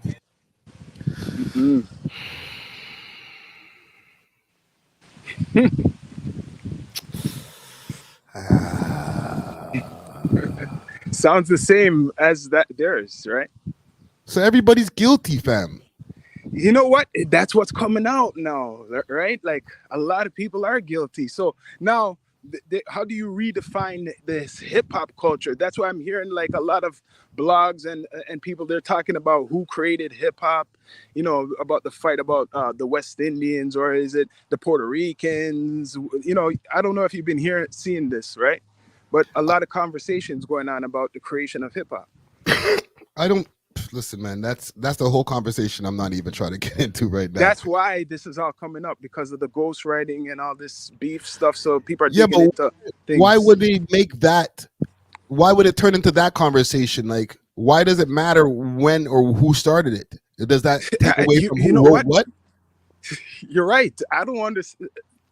I don't know why. Because KRS-One came out recently saying is the Puerto Ricans and the Jamaicans were a real big part of the creation of hip hop. Every time that comes up, the Americans really find offense to that and say, no. We are the ones who created it. The Jamaicans had nothing to do with it. Well, they can't say that, but they came and helped. And the Puerto Ricans helped. But if you do your research, all the pioneers all have West Indian background. They're either from Barbados, Jamaica, Trinidad, like majority of all the but creators. Not to cut you, but what does it have to do with the writing? Well, because one has nothing to do with the other. It just niggas is trying to just pull up old shit just so that they can have arguments. Yes, so I think they're old trying niggas. to. I think they're bringing this up to swear away, like what we're talking about, that it's not just Drake who has ghostwriters, that there's legends out there who have ghostwriters too. You know, like when they're trying to deflect something from people digging up other stuff, because that's the big issue now, this whole ghostwriting stuff, right? Yeah, but the thing is, the ghostwriting stuff, to me, is only an issue, and listen, with all due respect, to niggas your age, dog. And I'm older than you, fam. No. But I'm just in my brain is I got a young nigga brain, dog. I don't give a fuck. You know what? I don't care, but you remember. No, you care, dog. I do care. I see you on the Instagram streets in the comments. It's because he got a ghostwriter. Like, you should care. But wait. You should kind of care too. No, but okay. So if I do care, then what happens? Is it gonna make niggas stop getting ghostwriters? Is it make niggas slaps any less slaps? It's not gonna make anyone forget ghostwriters, but as I would say, elders, if hip hop, as we look at it, it's supposed to be this pure thing that you're supposed to be a lyricist, right? And no. That's what the old niggas think it's supposed to be. Is it all these young just niggas don't guys? think the same, fam? They don't care like that, bro. Do you think I know what you mean? Because I have young ones too. So do you think it's all old guys? Yes, absolutely. There may be a couple of young guys who are influenced by older guys who are like, yo, my God, I can't believe this person has a ghostwriter. But these young niggas, the generation they grow up in, the information age, and the amount of stuff that they're just interested in besides the ghostwriter conversation, they give no F's, bro. So let's just admit that it's split. It has changed. The whole culture, hip hop culture, and even other people should just admit that it has changed, and we can't really criticize the younger generation for accepting or doing it. The thing is, it's been changed, but I think it needs to be more addressed. It's not being addressed as much. It's still under the table. For who to have the conversation? Because then the only thing they're going to be doing in the end of the day is watching old heads conversate about something they don't care about. It won't make a difference in because you can't have this debate with a young nigga, dog. They'd be like, we don't care. You're right. I have this debate all the time. I have a son who's 23, so I know what you're talking about. Yeah, so it's like almost probably talking to a wall trying to tell him that Drake having a ghostwriter isn't right for hip hop. He's probably like, why did that matter? Lil Uzi just dropped a slap yesterday, and so just dropped a slap, and it goes hard. You know what? I would say it depends the individual, because my son he's like into like writing lyrics, like trying to getting into that. So he's not getting anybody to write his stuff. Yeah. So when he understands what ghostwriting is, he probably won't respect it because he doesn't make anybody write his stuff. Right. Yeah, but I think a lot of artists who, including Kendrick Lamar and many other artists who are supposed to be the wordsmiths and all that, when they get to those higher levels and they get in those rooms to go make a complete project that has to compete with Adele and Taylor Swift, there's a bunch of writers in the room, rappers and singers. This is the problem where people will come at us if we accept it fully, especially older. They're going to say, artists could do that, but in the culture of hip hop, no. Yeah, but these hip hop artists are pop stars now. You're right. If we were to keep hip hop, it has to be explained. No, but the thing is, because hip hop is such a popular art form, it's not because they're pop stars. It's because a hip hop song can compete with a Taylor Swift song. You understand what I'm saying? A song that's rap driven, where the main part of the song, the verses are all rap driven, can compete with I don't know, just some house song that might be on the top of the top 10 Billboard, right? We're competing at a high level. So it's one thing if you're an artist that's like, you're keeping it so real to like your core audience of a few thousand. But now if you're competing with the millions and the masses trying to get worldwide attention, you will take a ghostwriter, dog. You will take some ideas from somebody. Somebody might give you 8 bars. Somebody might give you a whole flow and just say, you'll put your words to it. But the whole flow is not yours. That's ghostwriting, dog. That's references. Does it make you any less hip hop? Snoop Dogg has songs that are written by Badass. Remember his homie Badass? Yeah. These are not secrets that were revealed. Snoop Dogg has said this himself in interviews. However, Snoop Dogg is a gifted freestyler and writer. I agree with you. Is he any less hip hop? But I think it has to be explained more. I think still, like all these legends like Snoop, what you're saying, more have to come out and say this, because obviously it's getting overshadowed by, people criticizing it. Yeah, but explain it to who? Because the only people who are picking at the ghostwriting shit is the big time Kendrick fans who are like, this can't be your GOAT. He has ghostwriters. But those are young ones too. You got ghostwriters too. But those are young ones too. A lot of people like Kendrick are young ones too. Yes, but they don't really care about the ghostwriting until it comes to Drake. Yeah, you're right. Right? You're right. Because the rest of the shit that they listen to, Playboy Cardi or whoever, they don't care if somebody else wrote it or not, as long as it's hard. So what? Okay, we're talking now that we're talking. What do you think somebody else who's a journalist or they're into the hip hop culture, and is it because they're old, or is it because like they're gonna say no ghostwriting, not in hip hop?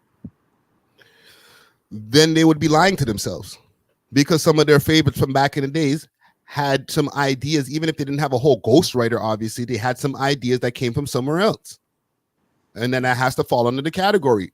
We can't move the goalpost just because we like that person more. Maybe KRS-One never got a rap written by anybody else, but KRS-One never had to compete on the highest level, like neither.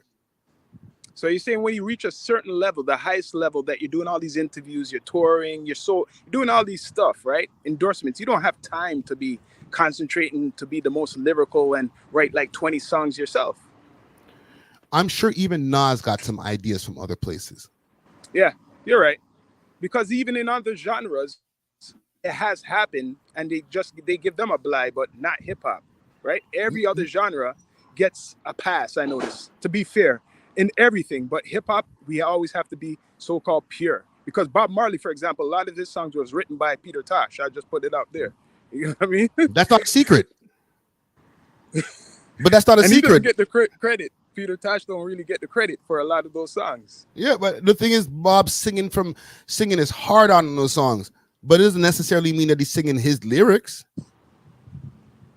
Yeah, it's true. You know what I'm saying? However, if you actually have the talent to be able to convey somebody's bars, Peter Tosh obviously at the time is gifted enough to be able to do his own thing. But there's other writers who are amazing writers, but they don't have as much of a reach as the person who's going to be doing the song.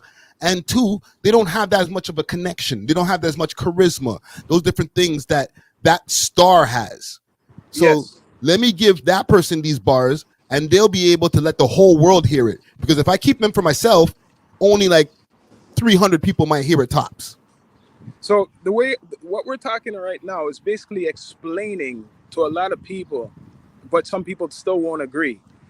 This is what it is in the industry. People take people's ideas. Some people write a little, verse for this guy, but he writes the rest of the verse or a hook, right? That's happening.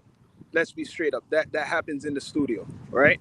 As long as you credit the writers. And the thing is with Drake, not to be the OVO lawyer, right? Because I'm not. I be just saying that shit. But he credits everybody. Anybody who they try to pull up a thing for his name, the person's name is in the credits. When you see the writing for a lot of Drake songs, there's like 5-6 names on the song. Yeah. And there's only usually, if you want to have it the purest that you want to have it, it should have A Graham and then whatever the name of the producer is, and that's it. Yes. That's not how it goes. So the conclusion to this, I think I'm basically seeing is because he's at the top of the game, the commercial game, and he's not American. That's why they're really picking at him. Yes and no. Yes, because those different things that you said, but it's not as much of a degree to Kendrick bot farming, Kendrick fan cock buffing, because they don't care. They're just acting like they care. You're right, because a lot of them didn't listen to all of his music. They don't listen to Drake to care, even if he has ghostwriters. If you're a real Kendrick, super Kendrick fan, like you're that kind of shea butter Twitter type of person, right? You're probably not listening to Drake like that. Maybe a couple songs if it's playing, but you're not.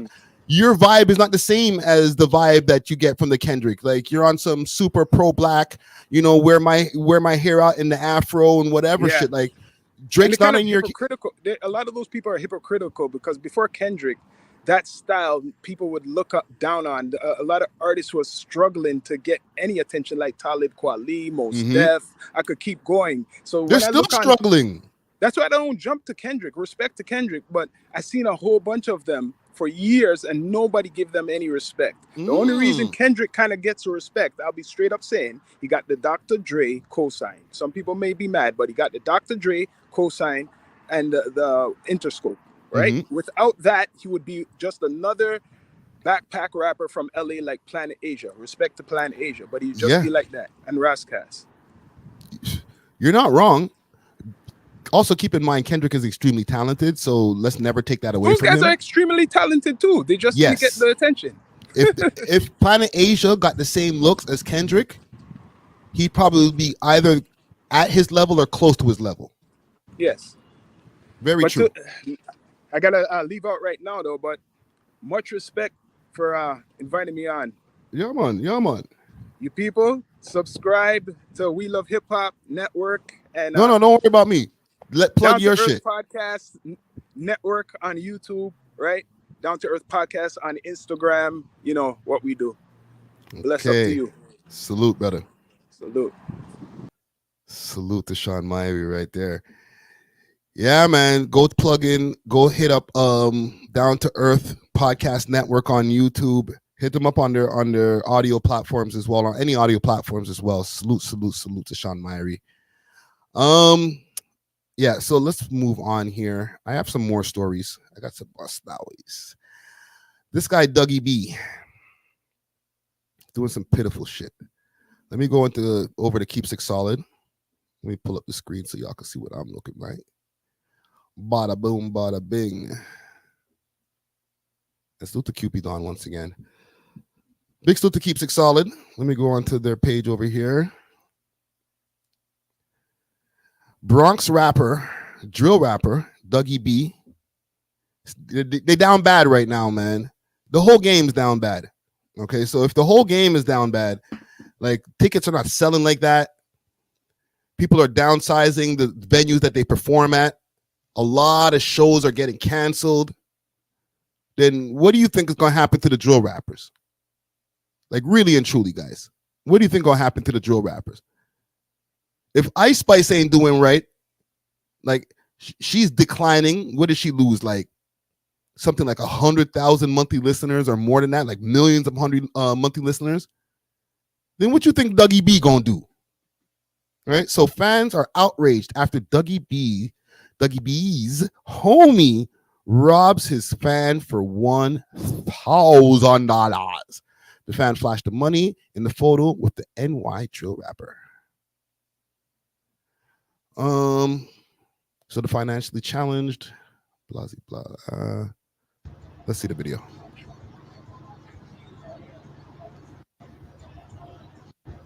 Look at him, man. Look at him. Drooling, salivate. He had to be like, oh shit, the camera. I'm on camera. My bad.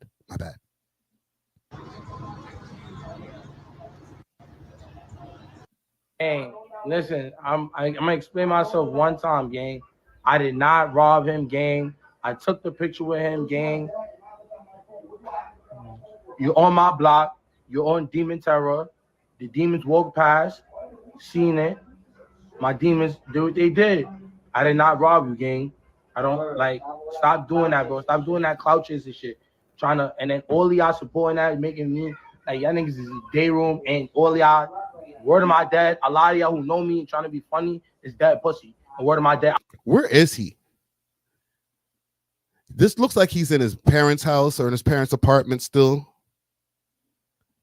You know, a whole bunch of his friends over at his parents' crib. Just, oh man, all up in his bedroom all the time. Why you always, Dougie? Why you have so much people always in the house, Dougie? Dougie? I would dead rob y'all.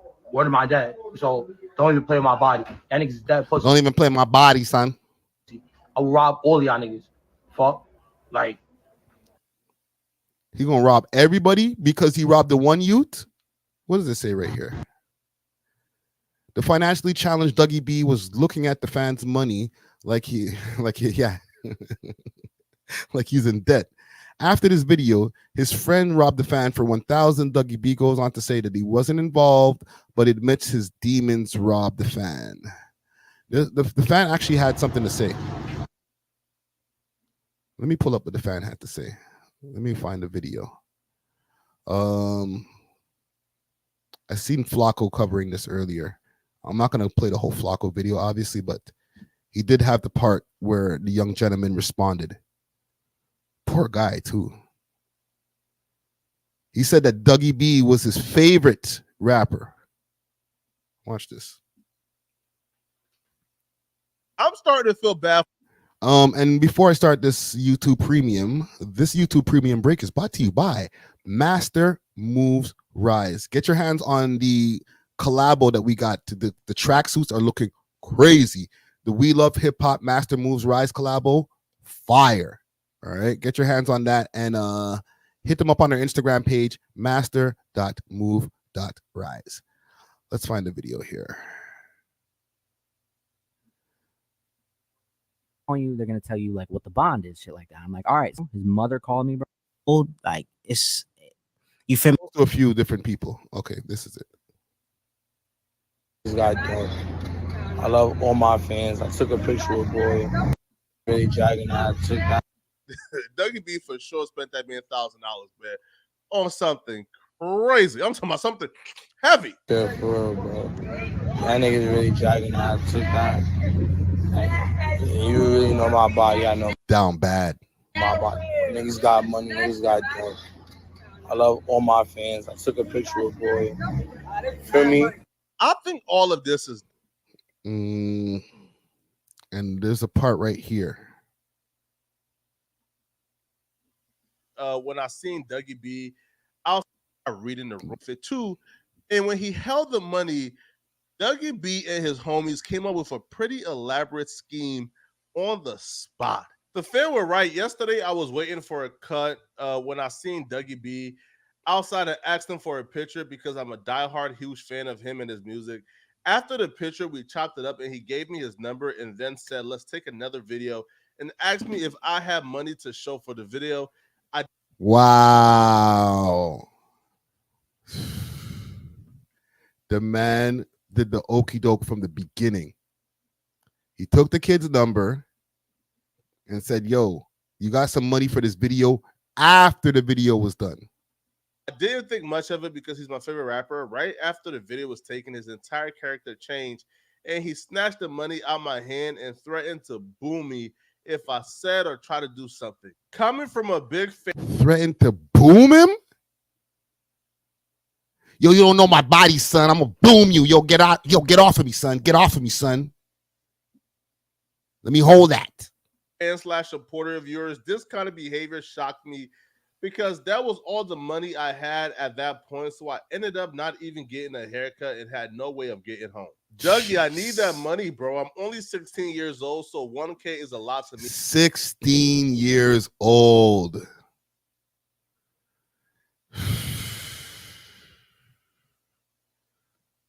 This is just pitiful. Right now, I need to take care of my little sis. Bad news, my brother. That money gone, bro. You was. So yeah, they took the poor youth for $1,000. Hold on. There's more. I got no money, bro. I just had 7 beers. I got nothing. And how he has no money and how he's broke. Bro, I got nothing, bro. I got no money, bro. I just had So this is Dougie B on the phone right here. This is the fan who wants his money back. Because they got each other's phone number, right? So he's been aggravating homeboy like, yo, can I get my $1,000 back? Mr. Big Drill Rapper. God, bro, them niggas is demons, bro. Them niggas be oohing, them niggas be copping niggas and shit, bro. After copping pleas over the phone and letting the fans know how broke. Let's take a look into what Dougie B is saying. When's the last time anybody even thought about Dougie B? The nigga had to crash out to get a news story. So he dropped a video 9 days ago, has 121,000 views on it. Okay, all right. That's respectable. Look at this from 2 years ago. Forever on that. 9.5 million views. Keep it 100.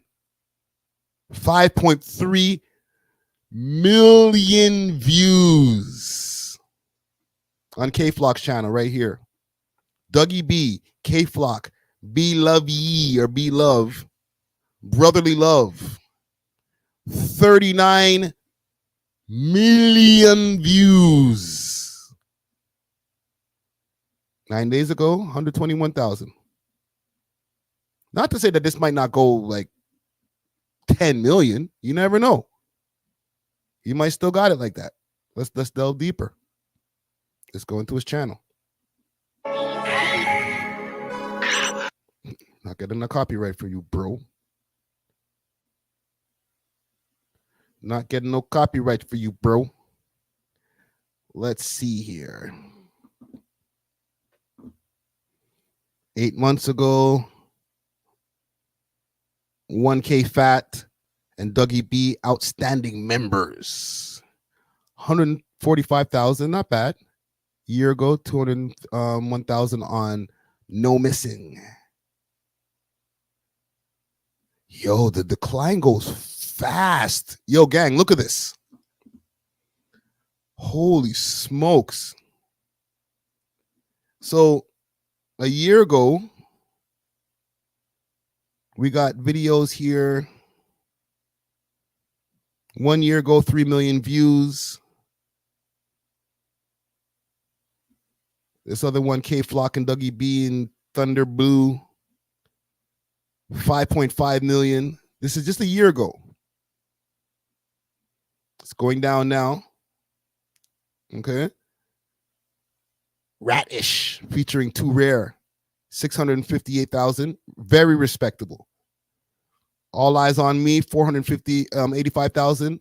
Respectable. This one was back on the way up, 7.7 million. Okay, still a year ago, 2.3 million. And maybe some of these might be bots, but probably not. There's probably some bots and everything else organic. 1 year ago, 201,000. 8 months ago, 145,000. 9 days ago, it's looking bleak. Yikes. Just like that, just so quickly, it could be the decline of an artist from having thousands of or millions of views down to the hundreds of thousands. And if this is a pattern that I'm seeing, if you're looking at it on a graph, he's probably gonna be seeing like 50,000, maybe 30,000 on his next music video. Right? If he can stay out of jail. So I can understand why Dougie, well, I don't condone it, but I can see where his money is kind of low right now. Right? He's not where he wants to be in the game right now. His money's kind of drying up, to be honest. Oh, how broke he is and how that's why you're seeing him look like this.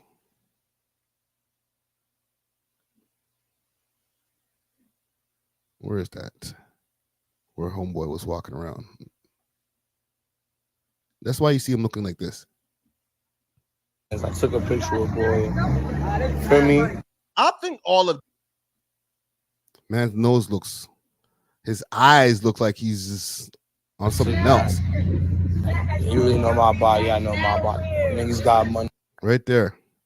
Jesus Christ. Listen. Do better, bro. That's all I got to say for this guy, man. Do better. I don't know how much people are going to be caring about a Dougie B a year from now, but if this is the kind of crash out mode you're on, bro, you got to do better, fam. Let's move on to more important things. I have important things to talk about. Big salute to talk to Tingz. They sparked a conversation that's been going on over here about the immigration issues that people have been talking about over here in Toronto. We're gonna get real Toronto centric for a quick second. Talk to Tingz. I'm just gonna go through my YouTube history quick fast because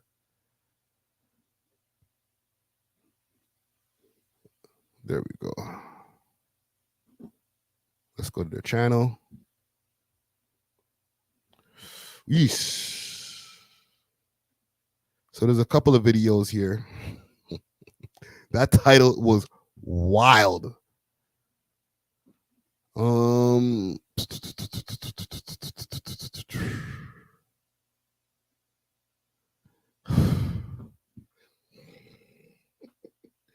I'm gonna look at this video right here. The thumbnail is what got me taken aback. Okay, why so much of them is a wild thumbnail, bro. The whole scene. You got to chill. That's the most insane thumbnail I've ever seen. Okay, we'll play a bit of it and then we'll react. Being a Canadian and living in Toronto, you don't even feel Canadian, you feel very much foreign. I'm gonna keep it real with the black community. A lot of brown uncles don't like you. No shit, Sherlock. But let me tell you a secret, Cody. The feeling is mutual.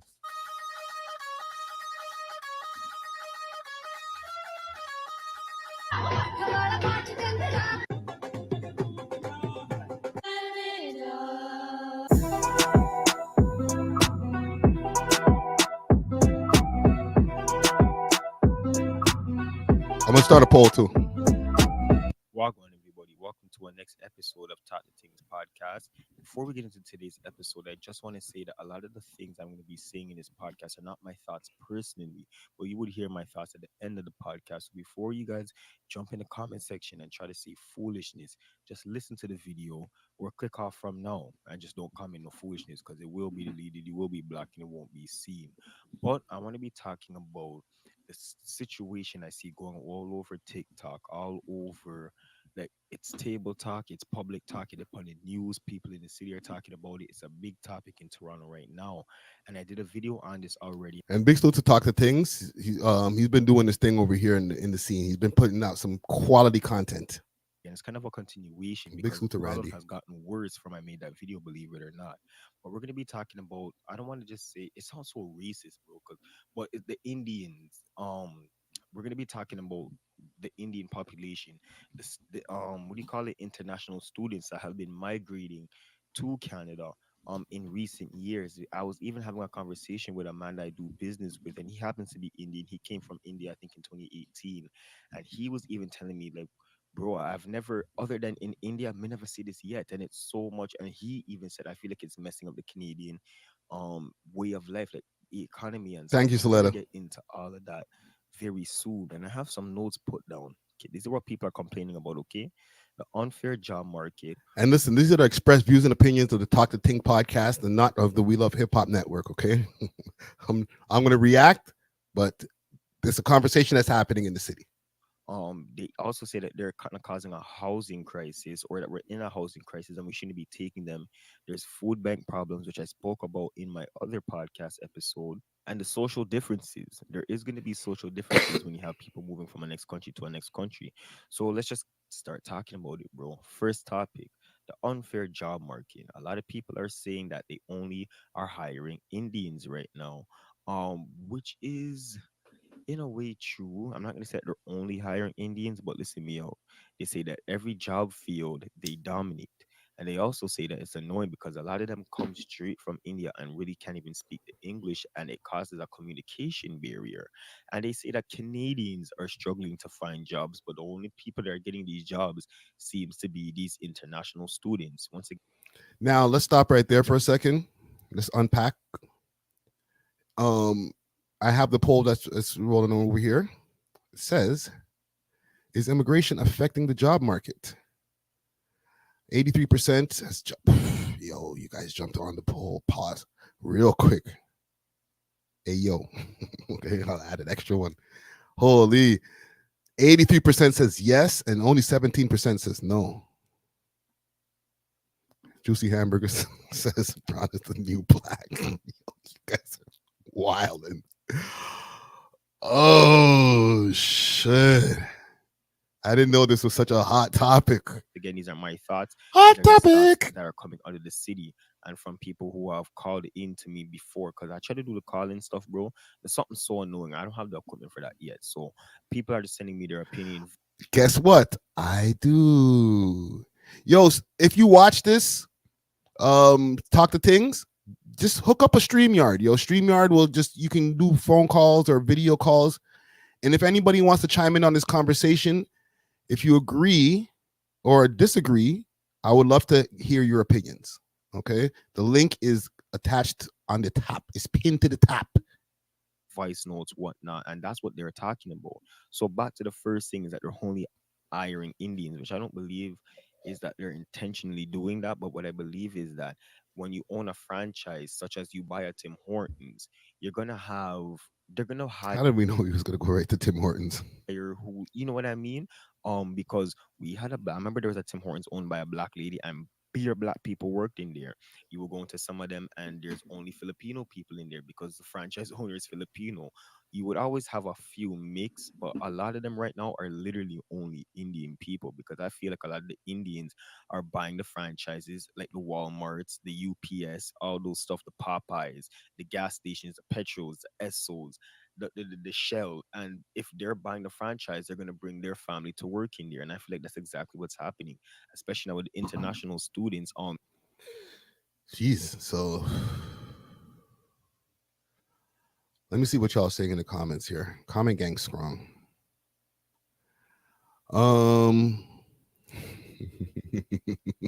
Black Pony. Yo, let me take that off the screen. Says Cooley's getting dragged into this, unfortunately. That's facts, because that's a derogatory term, I guess, these days. But back in for us West Indian people, it's not a derogatory term. Like, this is like West Indian people that are Indian or have South Asian descent, right? Somebody, a Trini person, or somebody from Guyana, where there's a lot of Indian culture over there in these Caribbean islands. All right, just to give you all a little bit of explanation. But yeah, they I don't know if they're looked at differently by the public. Like, when a white person sees some quote unquote like Trini person, or I was gonna say Cully, but I'm not gonna say that because YouTube, right? When a white person sees that, they don't differentiate, they don't care. All right. But I would imagine they probably do get roped into some of the stereotypes and all that type of stuff. And stereotypes are not good things. All right, let's keep that in mind. Randall. Come to Canada to not work. So I believe for them to even come here, they have to have them job they set from before they come, or when they come, they have this guy to muted the shit, right bro. away. That's what they be in the lines that wrap around the LCBO and the security office. The lines wrap around the building. But also that's the next thing, that they're in every field. I don't know about like hospitals and things, but you go to doctor's office, yeah, a lot of, but it's always been like that in doctor's office, and I feel like it's like that in every country. When you go to like the fast food now, like, you will go to what would you say, like Popeyes and stuff, and if you go in the US, you will mostly see black people. In Canada, you're not going to them and seeing black people. Popeyes, Chicken Joy, KFC, all of those things are run by this majority Indian people working in there. Now, once again, that's not a problem, but a lot of people are noticing that they have a lot of the jobs. Walmart, Food Basics, all of those places, a lot of them are working, but it's like, for the people out there who are doing a 9 to 5, and okay, because I know that there's a big percentage of the audience who are out there just under 9 to 5 grind. I haven't looked for, actually I did look for a job not that long ago, but just like something more in my field, and it wasn't the easiest, right? Just trying to find a social media management job and stuff like that. But there was some available. What about y'all?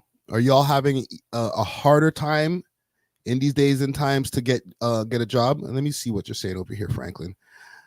Franklin Fraser says the workforce wants reliable people that don't do drugs, drink, or has excuses for not coming into work. If I want a company to do well, guess who I'm hiring? Hey, I ain't mad at you, fam. You're spitting facts. Before, the international students, they have to have a job if they're coming here. So if they're coming here, they're gonna have to have a job, and if there's so much of them coming here, they're gonna be in so many jobs. But the next point is that they say that the English is annoying. Because they say, we couldn't go to India and not know the language, or not even India, let's say any country, China, whatever it may be. We cannot go to their country and not know their language but yet have a job. Before people who live in that country and speak the language and are born there and need a job and can't get one, but they're giving it to immigrants who can't speak the language. Now, of course, they're gonna have an accent. People hear my accent and think it's annoying, but some of these people, they really cannot speak English. Like, they don't. It's like, what? Like, it's like you're talking top. He's going real close to the sun with his commentary on this one right here. Holy. Let's fast forward a bit. Let's go to some of the commentary from the people. I'd be rich by now.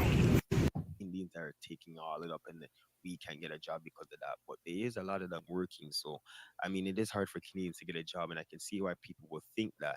But I don't know. I want you guys to let me know what you think about that in the comment section. I want to play you guys a video of a lady who's talking about that, and then I'll be right back. On applying for jobs, I'd be rich by now. Being a Canadian and living in Toronto, you don't even feel Canadian, you feel very much foreign. Like, to all those other cultures down there, a specific one, I'm telling y'all, you will see them everywhere. In every friggin' job that you would least expect them to be in, they are there. Like, gas stations is #1 top priority. Tim Hortons is #2 top priority. I even see them at Italian restaurants now, all American restaurants now. Like, they're just... I'm not gonna lie, this is very uncomfortable commentary for me to cover because it feels kind of racist. I'm not gonna lie. I know that people can have opinions without seeming prejudice or any type of things, that those buzzwords, but it feels uncomfortable. They come like roach. They come like roach. Like some sort You're of... gone too far, shorty. You don't have to say things like that, fam. You gotta relax. You just can't get rid of them. All right, so now we're at the housing problem, right? They're saying that they're putting all the immigrants them in the housing. Now, housing was always built for that. That was unnecessary. It's kind of annoying when you see that there's Canadian people that are on the housing wait list for all 15 years and can't get a place. But some people that just came to the country got a big 4-bedroom house, and you have to wonder how. Like, you see this comment right here. Saletta Ray says, I can't speak for Toronto anymore, but Scotia, they are doing jobs people won't do. No, that happens in Toronto too. There's a lot of shit that a lot of people, they might be complaining like, yo, whoa, I'll go on. But a lot of these jobs, and I'm going to speak for even just my own people as Black people, a lot of us ain't trying to do. But I'm not going to speak for everybody, okay? People are going to jump in the comments, kick my back in like, bro, what are you talking about? That's not all Black people. shouldn't you be focusing on the people of your country before you're focusing on bringing immigrants from other countries? When the last time Tyrone went to go try to get a job at Timmy's? You know you ain't trying to do that. Stop this, fam. And not taking away resources from Canadians, but in a way taking resources away from Canadians. That part I can understand, because if you have to wait 15 years to get on a part. When's the last time Jamal went to go to the SO and try to get a job? Stop this. I mean, here on the housing wait list, and you're born here, and some people come from other country and get it in months. It is kind of crazy. There is stuff that you can take to get your housing sped up, but a lot of times it's not. That's just not how it works, right? And like I said, housing was always built for immigrants and those. Okay, let's do some. Get to more videos. Materials saying how to get free food and housing, so it's a clear target market. I played this video on my Instagram before. You know, they make a lot of noise. They jump around. It's like they know who they're trying to. They do too much in social spaces. Such as when they talk to them after. Fam. I play you guys a few TikTok videos so you guys can see that, and I'll be back with my final thoughts. I'm gonna keep it real with the Black community. A lot of brown. So I played this on my Instagram not too long ago, and it caused a lot. Shit, you know what I will do? I'll play it off of my Instagram.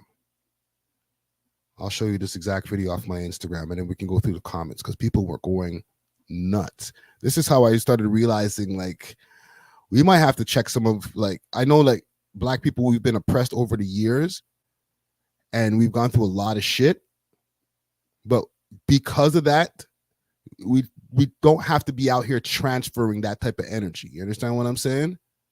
Not to say that some of these things that the people are saying in these videos are wrong, but transferring that kind of real aggressive negative energy is just what got me kind of taken back. I'm gonna keep it real with the black community. A lot of brown uncles don't like you. Sit on the tables, they talk. No shit, Sherlock. But let me tell you a secret, Cody. The feeling is mutual. Saram Hamathan thought he was breaking some news to the man them. Fam, we've been doing that growing up. Our parents taught us, yo. The man called him Saran Mana. Oh, don't do that, bro. These people don't like you, you know what I mean? But obviously we have to go in society and act like everything's all good. But fam, we've been knowing y'all didn't like us, and the feeling is mutual. It's no big deal, fam. We're a thick-skinned people, fam. Even in school growing up, I realized that the brown kids are way more protective of their women than the white guys. The white guys, they'll be like, okay, once she goes black, she'll never go back type shit. But the brown guys, they'll watch them. They'll give them looks. They'll look at you in your face, look at them in their face. They'll pre the whole scene. I never experienced this. Let me know if this is facts. You know what I mean? They'll go talk to them after and type shit. You know what I mean? Fam, you don't like me, men are like you. Nobody's trying to beg for out here anyways. And in this economy, to be frankly honest, you're the last people we should be worrying about. The white people want you out of here worse than they want black people out here at this point. Yikes. You know what I mean? And that's just crazy. Who would have ever thought they wanted somebody out of this country more than black people? The brown people took that whole position right now. Every time I go on social media, they're complaining about brown people are taking all the jobs. They're taking up all the schools, all the space. Y'all are the new black people. And another thing, why are black people always the topic of discussion at the... Yo, this nigga's, he got heated, bro. Holy shit. This guy had something to say today. He had time today. Dinner table. Like, I don't get it. Are we like and imagine homeboys talking about, he's like, they're sitting around talking about black people. They don't like black people. Brother, your uncles don't like black people. Our own uncles don't like us. Our own uncles don't want to claim us. You think I have time to worry about what your uncle's doing and my uncle doesn't even want to claim me? No. You got to speak for yourself on that, man. My uncles love me. Okay? I'm going to keep it real with the black community. So, comments. Let's go through the comments here. Big salute to the Shot Review, a.k.a. Steady Mobbing Podcast co-host. He says, I really love how the Indians move as a collective. They're definitely taking over the build and building towards a better tomorrow for their community. See? Not aggressive. Omega Mighty says, we know and we don't care, to be honest. No such thing as brown people. We grew up and we never called them brown. We're being nice. A lot of y'all are different ethnicities came up, started taking liberal or talking liberal, I guess he's trying to say.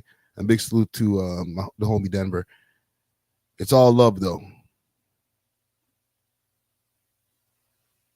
Jesus Christ. I'm not even going to read some of these comments.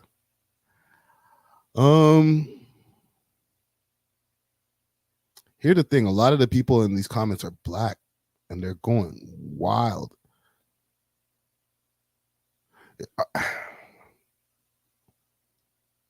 I want to ask a question, but y'all niggas can call me Uncle Tom for this shit. Are black people low-key racist? I know we can't be racist because of oppression and blah, blah, blah, blah, blah, blah. Okay, take all of that out of the way and let's just use the words just so that we can get the conversation going. You know, are black people low-key on some artist shit? Let me know. Or am I tripping? You know what I'm saying?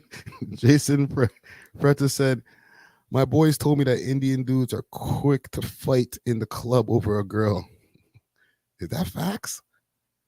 They go crazy in the club over their ting, eh? Wow. Listen, there's a link at the top of the chat. If y'all want to join the conversation, I would love to get y'all opinions on this because this is obviously a hot button conversation.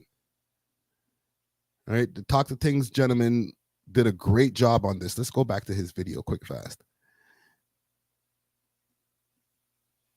He did an amazing job on aggregating this information here. I'm gonna keep it real with the black whole scene, and that's just so we don't have to play this again. Years of existence growing up about black people, they don't like black. Worry about what your uncle's doing, and my uncle doesn't even want to claim me. These last few years, brown people have become the new black people within Canada, bro. Throughout my 20 years of existence growing up in Canada, through 4 different provinces, from Ontario to Manitoba to Alberta to British Columbia, never in my life have I had so many old white people coming up and talking to me as I have in the last few years, bro. And I started deeping this because the conversations were always the same. What do you got on his head? He got a shower cap?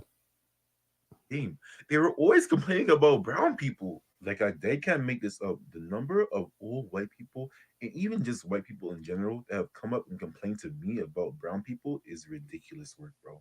Oh, come on now. What do you think they're gonna do? What about you? They complain about us too, fam. This is not happening a few years ago. In fact, they're complaining about people that look like me. I'm just here like, damn.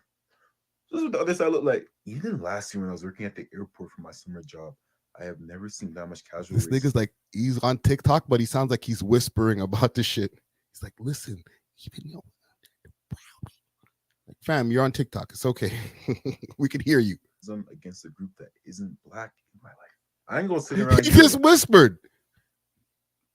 Spit on the mic. My bad. Pause. Against a group that isn't black in my life. I ain't gonna sit around here and lie to y'all. In that airport, there was way more brown people than any other race, which really shouldn't even be an issue. But a lot of people took issue with that. I remember there was this time I had a crew chief, and this is the first time I had this guy, this old white man, and wow, he was cooked. I promise you, I'm not making this up. This guy, one of the first things he said to me and the other black guy I was working with was, wow, I'm so glad I didn't get any Indians on my crew. They're lazy. I gotta stop this for a second. Wrote the success with the uppercut. Any ninja wearing a bonnet is disqualified from the conversation. Facts. And we're just looking at each other like, yo, what? Because taken, while he was a crew chief, this guy was also a part of management. So I'm just like, yo, big dog, I don't think you can say all that, dog. It's actually ridiculous. It happens in real life, but You see, the thing is, what's crazy? When white people start doing this, entertainment, you're going crazy right now. When white people start doing this, like, hey, Tyrone, you know the problem out here is there's just way too many brown people. They're trying to unify you in racism, fam, and that's not a good look. Right? They're like, they got a bunch of their true feelings that they're trying to get off, and they might have some of them feelings about you, but it's like bubbled up so much, like, I gotta get some racism off. I'm gonna talk to this black guy, and maybe we can find a unified front. Oh, well, it's kind of crazy over here at this. What time is Tim Hortons, right? Right, Jamal? Right, Tyrone? Like, come on. I see now. My flavor vision ain't blurry. I see now one coming a mile away. Don't try to unify on some low vibration shit. And don't get me wrong. I'm not here to try to like disagree with anything that anybody's saying. People are entitled to their opinions or whatever. I just don't like the energy. I understand that some of these points may be true, but I don't like the energy. It's also online too. I think online it might be the worst. If you wanted to, what I'm talking about, go look at 6buzz comment sections for a second, bro. I promise you, it won't take that long to find any hate towards brown people. I open up the comment section and all I see is people complaining about brown people taking all the jobs out there. I'm just like, damn, this place is lucky cuts. And there I was thinking that everything was getting better when I started seeing more old white people smiling at me in the streets. Whole time, the only reason they were smiling at me in the streets is because they found a new enemy. And I can't even say here. That's crazy. So what are you saying? Karens are like, hey, Leroy. Thank you, entertainment. Hey, Leroy. Oh, there's a black. We need more of them around now. What happened to the blacks? Remember when we didn't want them around? Bring back blacks. We shouldn't be happy about this. That's not a W. Right? Oh, like, You know, Karen just looking at you like the lesser evil. Hi. Don't get me wrong. A lot of Karens get their backs blown out. White people. I've seen an exuberant amount of every other race that isn't white hate on brown people too. And I'm just like, dog, y'all realize we're in the same position as them like a few years ago? I don't know, bro. It's kind of sad to see, to be honest with you. I thought we was moving forward when I started seeing those smiles. Yo, you gotta take it easy on the bonnet, bro. Holy. The target just shifted to someone else. Things like this really just goes to show how hurt people, and hate begets hate. Facts. There's no way I should see black people teaming up with white people against the brown people when the white people were just saying the same things they're saying about the brown people now to us a few years ago. What are we doing? I'm praying that the world heals one day. What is going on in Canada? Bro, spitting, yo. he laid the gospel on those last bars right there. You know what I'm saying? Finished off them 16 bars tough. Peace Love says Friday with Chris Sky's inner thoughts. Oh, me and Chris Sky have nothing in common. Okay, we got nothing in common. Canada.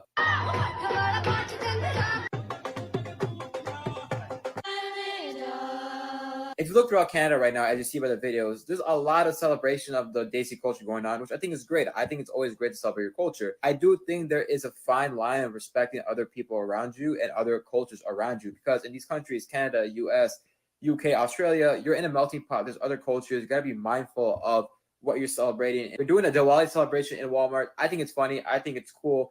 But the people... That was in the Walmart? Oh, lie.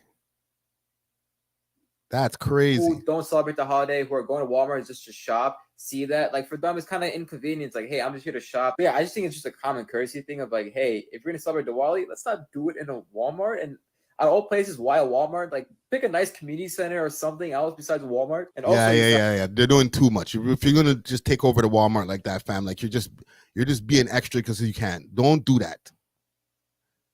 That's when you're pushing niggas like Leroy and them over to the edge, fam. Leroy teaming up with Karen and Amber. Come on. Boundaries. The Canadian national anthem being sung in Punjabi, and that caused outrage. I really don't find an issue with it, because like if you have a big Punjabi community, you want to do something nice that I guess brings the community together. On the flip side, if it is a diverse community, now you got to do other languages for the national anthem. It creates a tricky fine line of like who do we include and who do we not. Overall, Canada is known for being a big Desi population. I literally went to Calgary. I went to the Toronto airport. Like, I've been around Canada. The biggest thing people are saying is like, oh, these people are coming in and now they're changing our culture, which I don't think is true. I think Canadian culture is in check. And I just think a lot of people do naturally just assimilate. 1 second, gang. I played this already, so I've already heard a lot of this, but I got to turn down this air conditioner. It's cold as a mofo. To the culture and just bring your own twist and stuff to it. But I don't think it's that big a deal that people are making out to be on like social media comments of like, oh no, they're taking over a country or Canada lost its way. I just think there should be a little more awareness of like when you're doing certain events, or just have respect for the overall Canadian population, other cultures and other people. All right, so you guys just see that. Now, I want to get into my final thoughts with this whole situation. And now these are my thoughts. I think that, yeah, it is a big amount.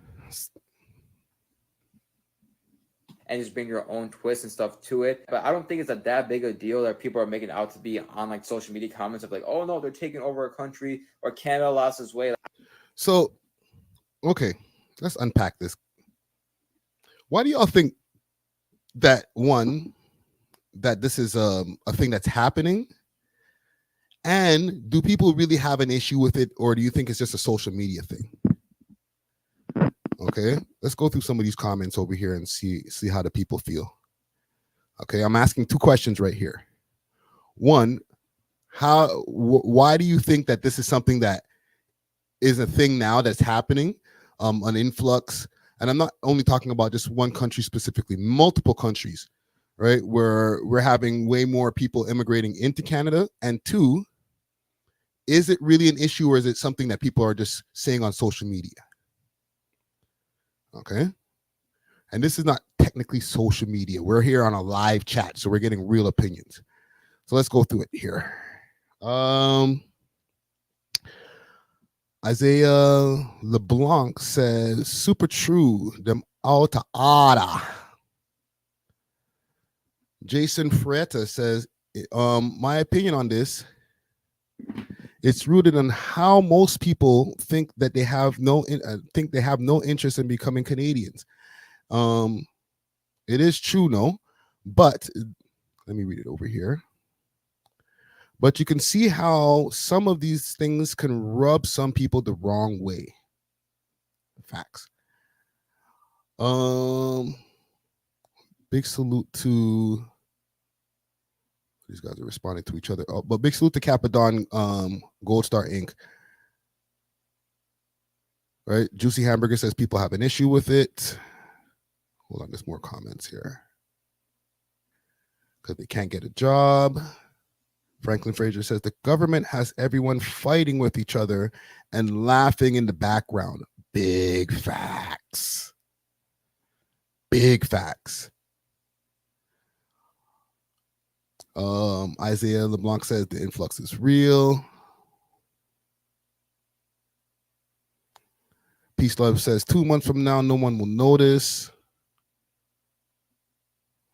Soletta Ray says, because economy's growth is slowed down and the Karens and Kens are only run one play, divide and conquer. Bars. That's a fact. Jason Freda says it's true. My grammar's ass. So listen, I guess from the comment gang here, from what I was showing you guys on my Instagram page as well, this is a growing sentiment in this country. We're going to leave it here for now. This is something that we can address later on because I feel that this is a conversation that's going to continue. I'm going to definitely also bring this up with the podcast with my co-host. See what their opinions are on this. But big salute to all the people out here, the South Asian people, you know what I'm saying? Big salute to all my people from Korea, from India, the whole Punjabi community. Big salute to all the people from China, Japan. Listen, wherever you come from, the Ukraine, you know, we're an open, welcoming arms country. We're supposed to be one of these places that are a multicultural community. So this type of talk's just like, I get it, but it makes me uncomfortable. That's just in my opinion. All right. Let me just get a couple more comments in here about this because I like the conversation that y'all are having over here. Let's see. Road to Success says social media blowing it out of proportion. Could be. There's a lot of TikTok videos on this shit. And, you know, the homie over here from Talk to Tingz, he got 21,000 views in 4 days on this topic alone. Like, this is a hot topic. All right. I want to cover one more thing. Actually, before I cover this one more thing, I want to take a quick little deep dive. Let's do a quick deep dive. I got a little time. I got an interview later on today that I'm going to be doing with a Steady Mobbin podcast. Salute to them. Salute to Black Mob. Salute to the Shot Review, aka Glory. So after I get off of the stream, I'm going to be jumping in the whip and driving down to the West End. Let me do a quick refresh over here on Torontology and double check to see if there's anything going on that I missed. Jesus Christ. There's been some good posts over here on Torontology lately. Massive bust, breaking news. 300 charges. This is from yesterday.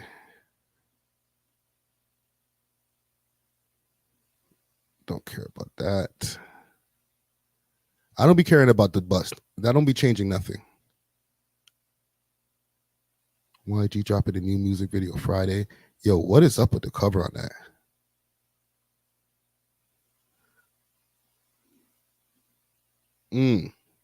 Who got knocked in the Hwan gang raid? They got heat. What is this? Back out Friday. Get out of there. Get out of there.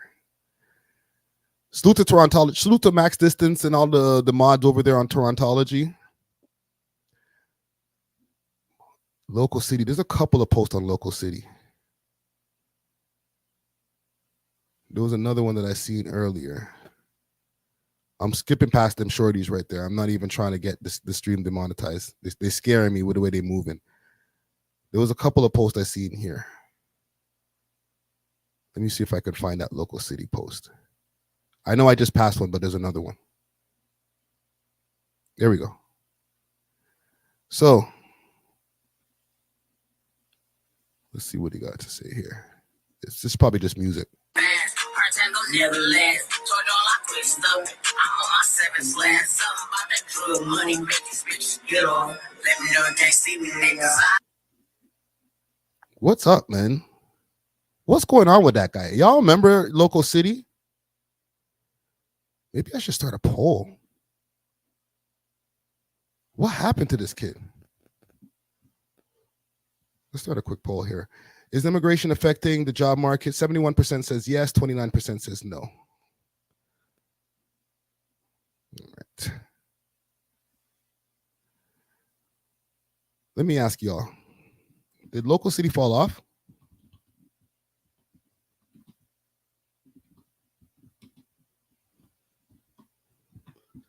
Y'all remember Local City is, right? For anybody who's really tapped into this Toronto scene. And there was another post I seen about this gentleman. Let's go to the first one that I seen.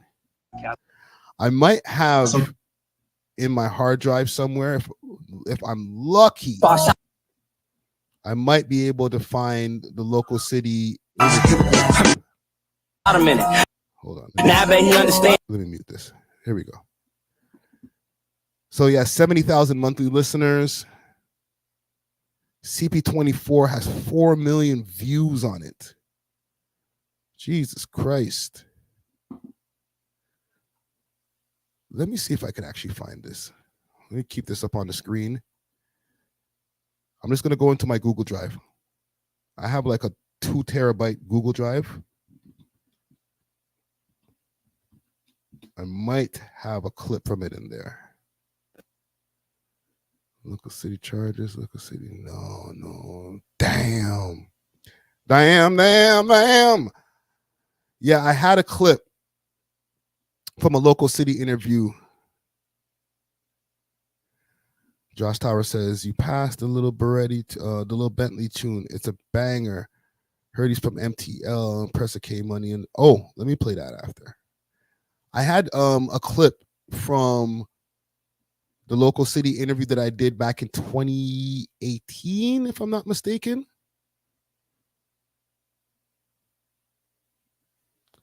And I had that interview up on the YouTube channel probably half an hour, to be honest. And then I had to take it down. I won't give you all the reasons why I had to take it down, but I had to take it down. What was the track that you're telling me to peep? Let me go over to the comments over here.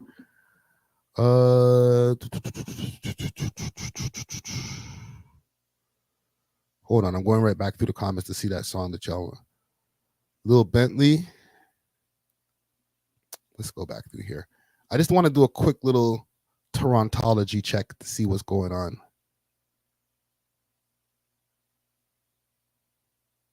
I put in that video there. What's this?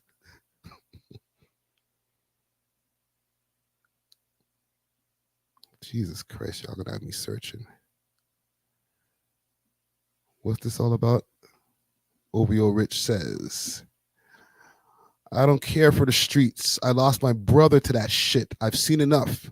And for all you fake friends that want to see me fend beef and put be put in that same situation as my bro and ruin everything that I've built, y'all never cared about me. Me and Anthony. Screw it.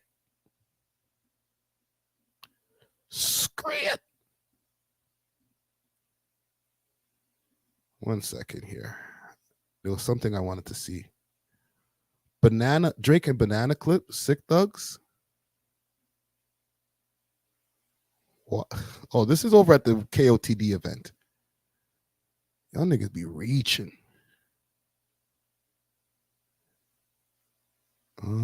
Accused in 17 million mortgage fraud. What's this?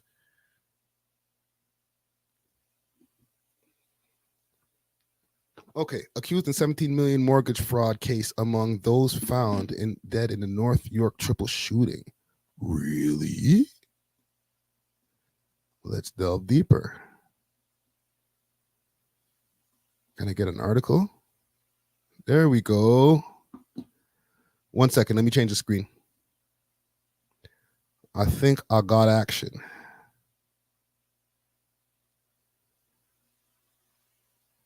Did I just pass that, Josh? I'll go back to it in a minute. Let's get this out the way. Salute to the Toronto Star. Gunman in North York triple shooting blamed pair for defrauding family. I'm not paying for this whole article.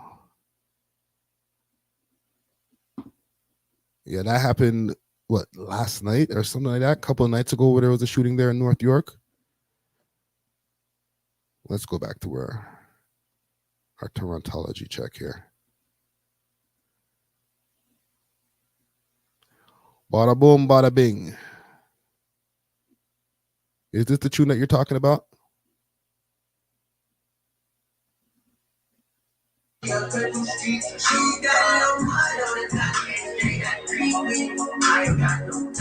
Oh, that's some Northside Benji shit. Let me do a quick search. Let me put in the name so that I can Lil Bentley. Let's do that. Lil Bentley. Because my homie was telling me about this too.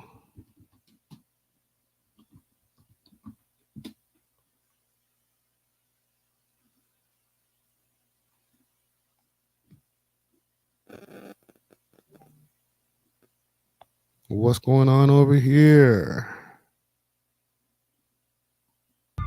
Good morning. No. I know that's not what you're trying to make me look at, but jeez. K Money still doing his thing. I'm convinced Buzz is posting top 5's account from a promo deal. He got up out of that when he was in Cali. Oh, I see it right here. Lil Bentley, Forever Stunning from MTL, pressing the cut.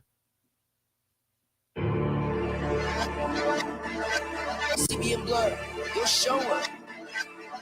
Yeah, niggas always hating when you finally get some guap. It was crowded at the bottom, why it's lonely at the top. Just get that shit a thought, but either until he passed. Me and Ray in that jack, 100 something on that dash. We see the cops, you know we flash. In that field, we playing tag, we on your toe. That freaking Bentley is looking crazy. Niggas flat, slicing wheels. If you ain't finna shoot, why the fuck you towing that gun? This guy's from MTL, eh? Let me subscribe to his page. I'm going to subscribe to his page.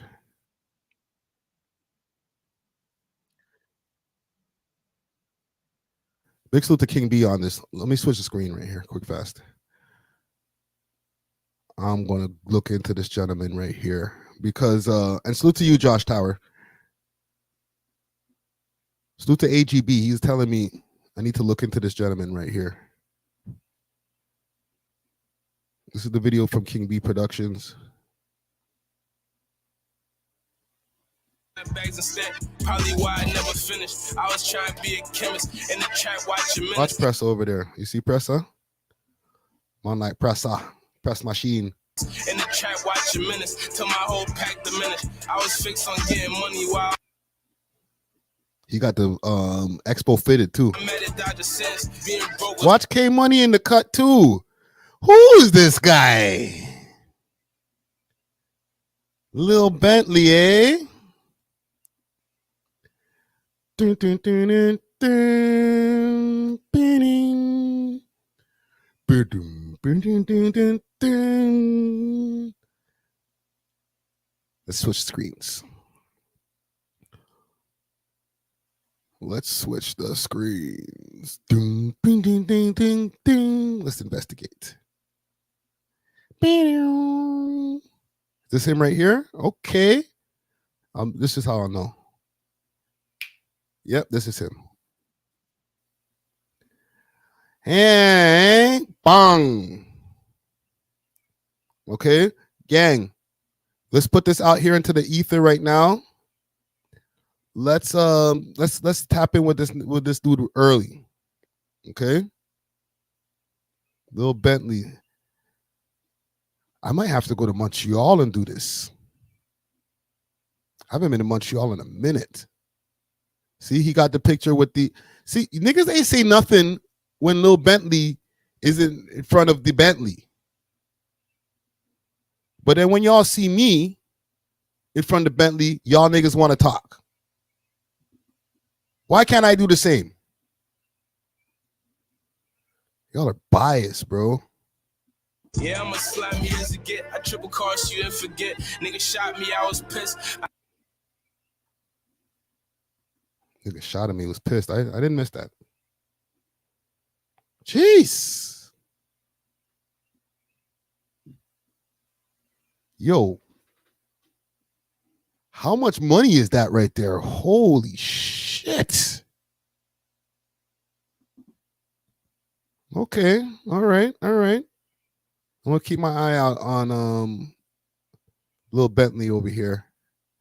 Follow back, fam. No, I'm playing. If you want to. Let's go through the stories. Yo, nigga can't swim with his jewelry on. The Moody's dime bags instead. Probably why I never finished. I was trying to be a Who's in the Ferraris? in the trap watching minutes till my whole pack diminished. I was fixed on getting. Jeez. General announcement. Last time, I'ma say all you hoes added me. State your business and how you got my snap on your ass while we be deleting with the quickness. Thank you, management. What's this? Hold on. Let's just being nosy here. They be trying to backdoor this nigga in the DMs? Holy. It's a dirty game out there, broski. You gotta watch them. They see you in the videos and shit. And the thing is, when it comes to Montreal, it's not as easy to blow up from Montreal as people. It's not easy to blow up from Toronto. So imagine, like, from Montreal and being an English rapper, he's probably having an uphill battle when it comes to this. This man's eating good. Running this shit and I'm jogging. That boy on the bench, how the fuck is he balling?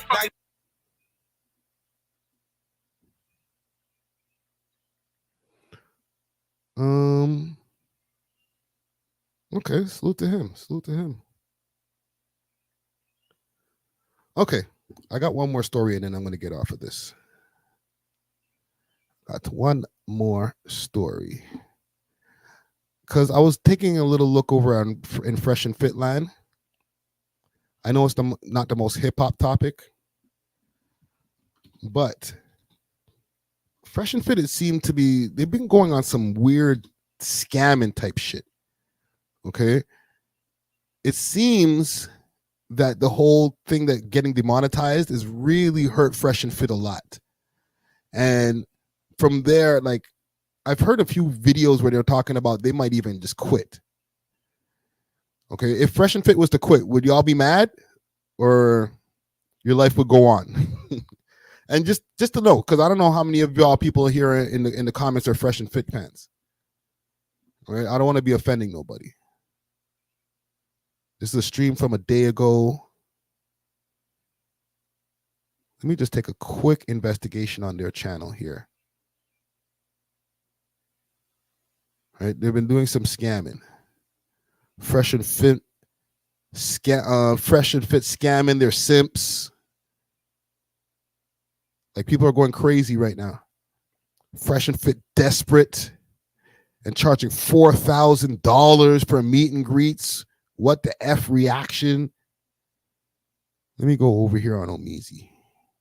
And we got a very important announcement for you guys. The channel has been kicked off the YouTube Partner Program. So this is the beginning of the end of this era. When you guys send me your DMs and say, yo, you saved my life. Yo, you send me a picture of your credit score. My girl is making sandwiches now or whatever it is, right? Just like we've saved you guys. Thing from the stuff that they're putting out on this platform. Jack, control your girl. Hey, no more sticking up for Control your transgender. girl. All right? Stop talking. Why are you telling me to be quiet when I have a microphone? Be nicer to her. Please. Actually, let me find a better video than this. See? The SEO is strong. So Fresh and Fit are panicking, charging $4,000. Let me go to my brothers Abba and Preach out of Montreal. Fresh and Fit involved in a scam? Again! You idiots! If you're a member of Castle Club for the next few days up until Friday when we finish the show, you're going to be able to get in at only $3,500. However, if you don't and you're not a Castle Club member, it's going to be $39.95. So guys, just get in Castle. So Castle Club, that's their own membership that's outside of Rumble, outside of YouTube. You could become a Castle Club member. I think they're saying something like $39.99 a month or something like that. Club, get the discount. I'll look it up. To be clear, $39.95 is $3,995. For what? So if you're paying the $39.95, you can get in for $3,500. If you're not a Castle Club member, you got to pay $4. That's the golden question. And yacht, open bar, food, music. We're going to be giving away a Rolex there as well. We're going to be giving a day date away. One of his old Rolexes? Nice. No. When Walter says he's going to give you a Rolex, he means he's going to split it with you 50-50. I see what you did. Because you saw how. Let's listen to this. I need to see this. We're gonna have some games and stuff like that. So it's gonna be a good time. You'll be able to network with some people, meet some of the generals. They're gonna be on board. It's gonna be a really good time, guys. June 20th. The generals are what they call the people who subscribe to Castle. It's not yet. It's June 20th. Oh,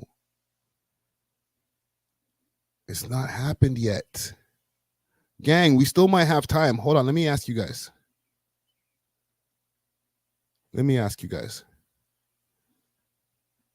Y'all paying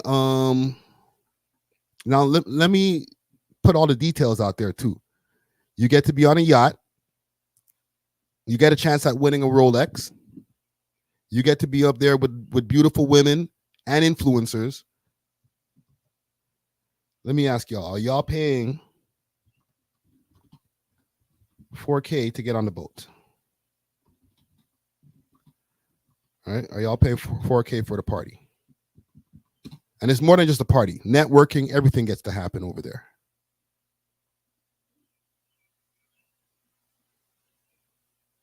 Let's see, right here. This shit looks so dead. You know a party is dead when half the crowd is sitting down. I want to see this party.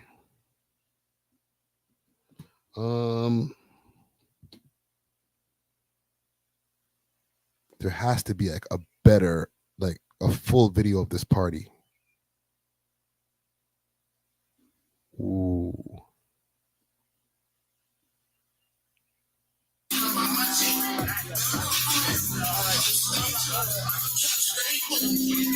This nigga paid 4K or 3,500.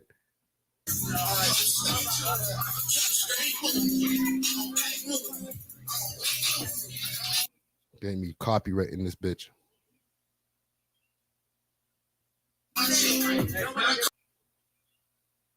It looks like an okay party.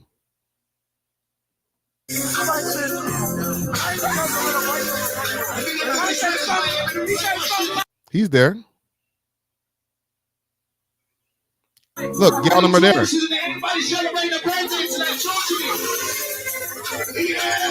Hold on. They had girls there. Stop this, guys. Look. We can count there.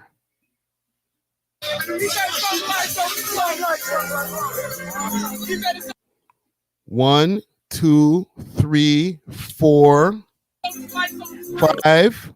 I seen 5 girls. Oh, hold on. 6, 7, 8. Right there. 6, 7, 8, 9.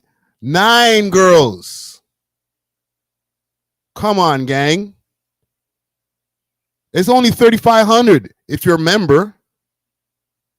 You're dissing if you're not a member. What's the thing called?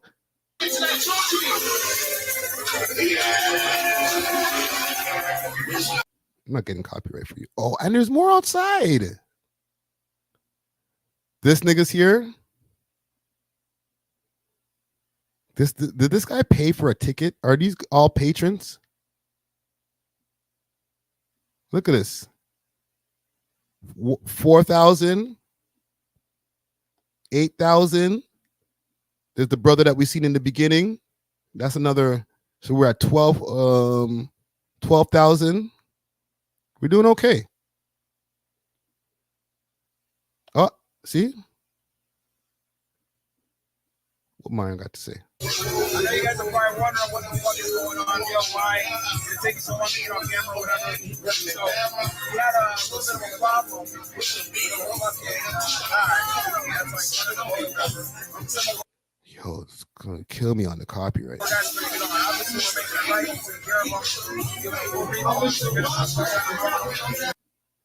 We're gonna have to let you rock.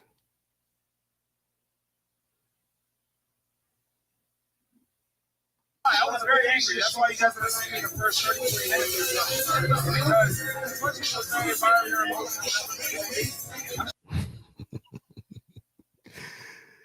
Yo, you're paying 4,000. One guy couldn't get onto the boat.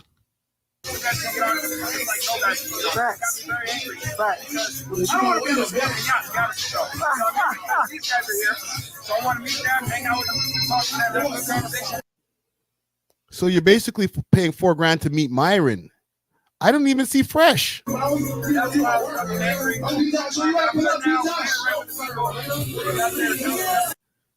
a minute. Is this nigga still next to him?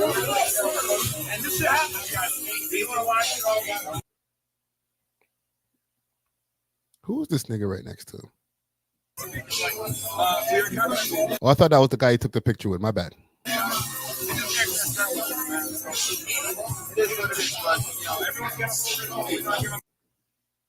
How much you think these guys made off of that this night?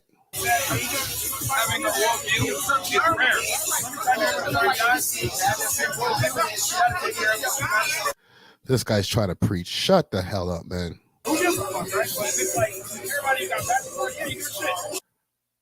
Show the rest of the boat. God damn. I didn't even see Sneeko in here. Where's Sneeko? This is the jam. 4K. And you get this. Party with the illustrious women. High valued modern day women. Only 4 racketies. You get to be like this guy right here. Y'all copping? Or is it over for Fresh and Fit? All they really need to get this popping is get maybe 10 people in attendance. 10 people times 4,000, that's 40 racks right there. You're good. Call it a night. Right? So y'all, what Peace Love says, game over. Damn, yeah. Yeah. When you take to get that YouTube demonetization for the amount of views that these guys were getting, especially with YouTube not pushing them in the algorithm as much, if YouTube's not going to make any money off of them, they're not going to push them in the algorithm. So you're going to see significantly less views on their videos. I don't know what the deal that they have with Rumble, but from what I've been hearing, Rumble hasn't been doing the best neither. So, hey, you kind of make the bed that you lay in. All right, prayers to them. anyhow, I just wanted to just touch on that quick. It's not really the most important thing in the world. I think I'm going to end the stream here. I got to make some moves and go down to the Steady Mobbing podcast and go hit their studio and, go spit the gospel. Make sure to check out the Shad interview that's dropping at the end of this week. Going to be dropping that tomorrow. Audio dropping in the morning and the video as usual premiering at 6 p.m. All right. Big salute to the whole squad. Until then, we'll be back probably in. I might do another live this week. All right. Until then, we are off of this. Deuces.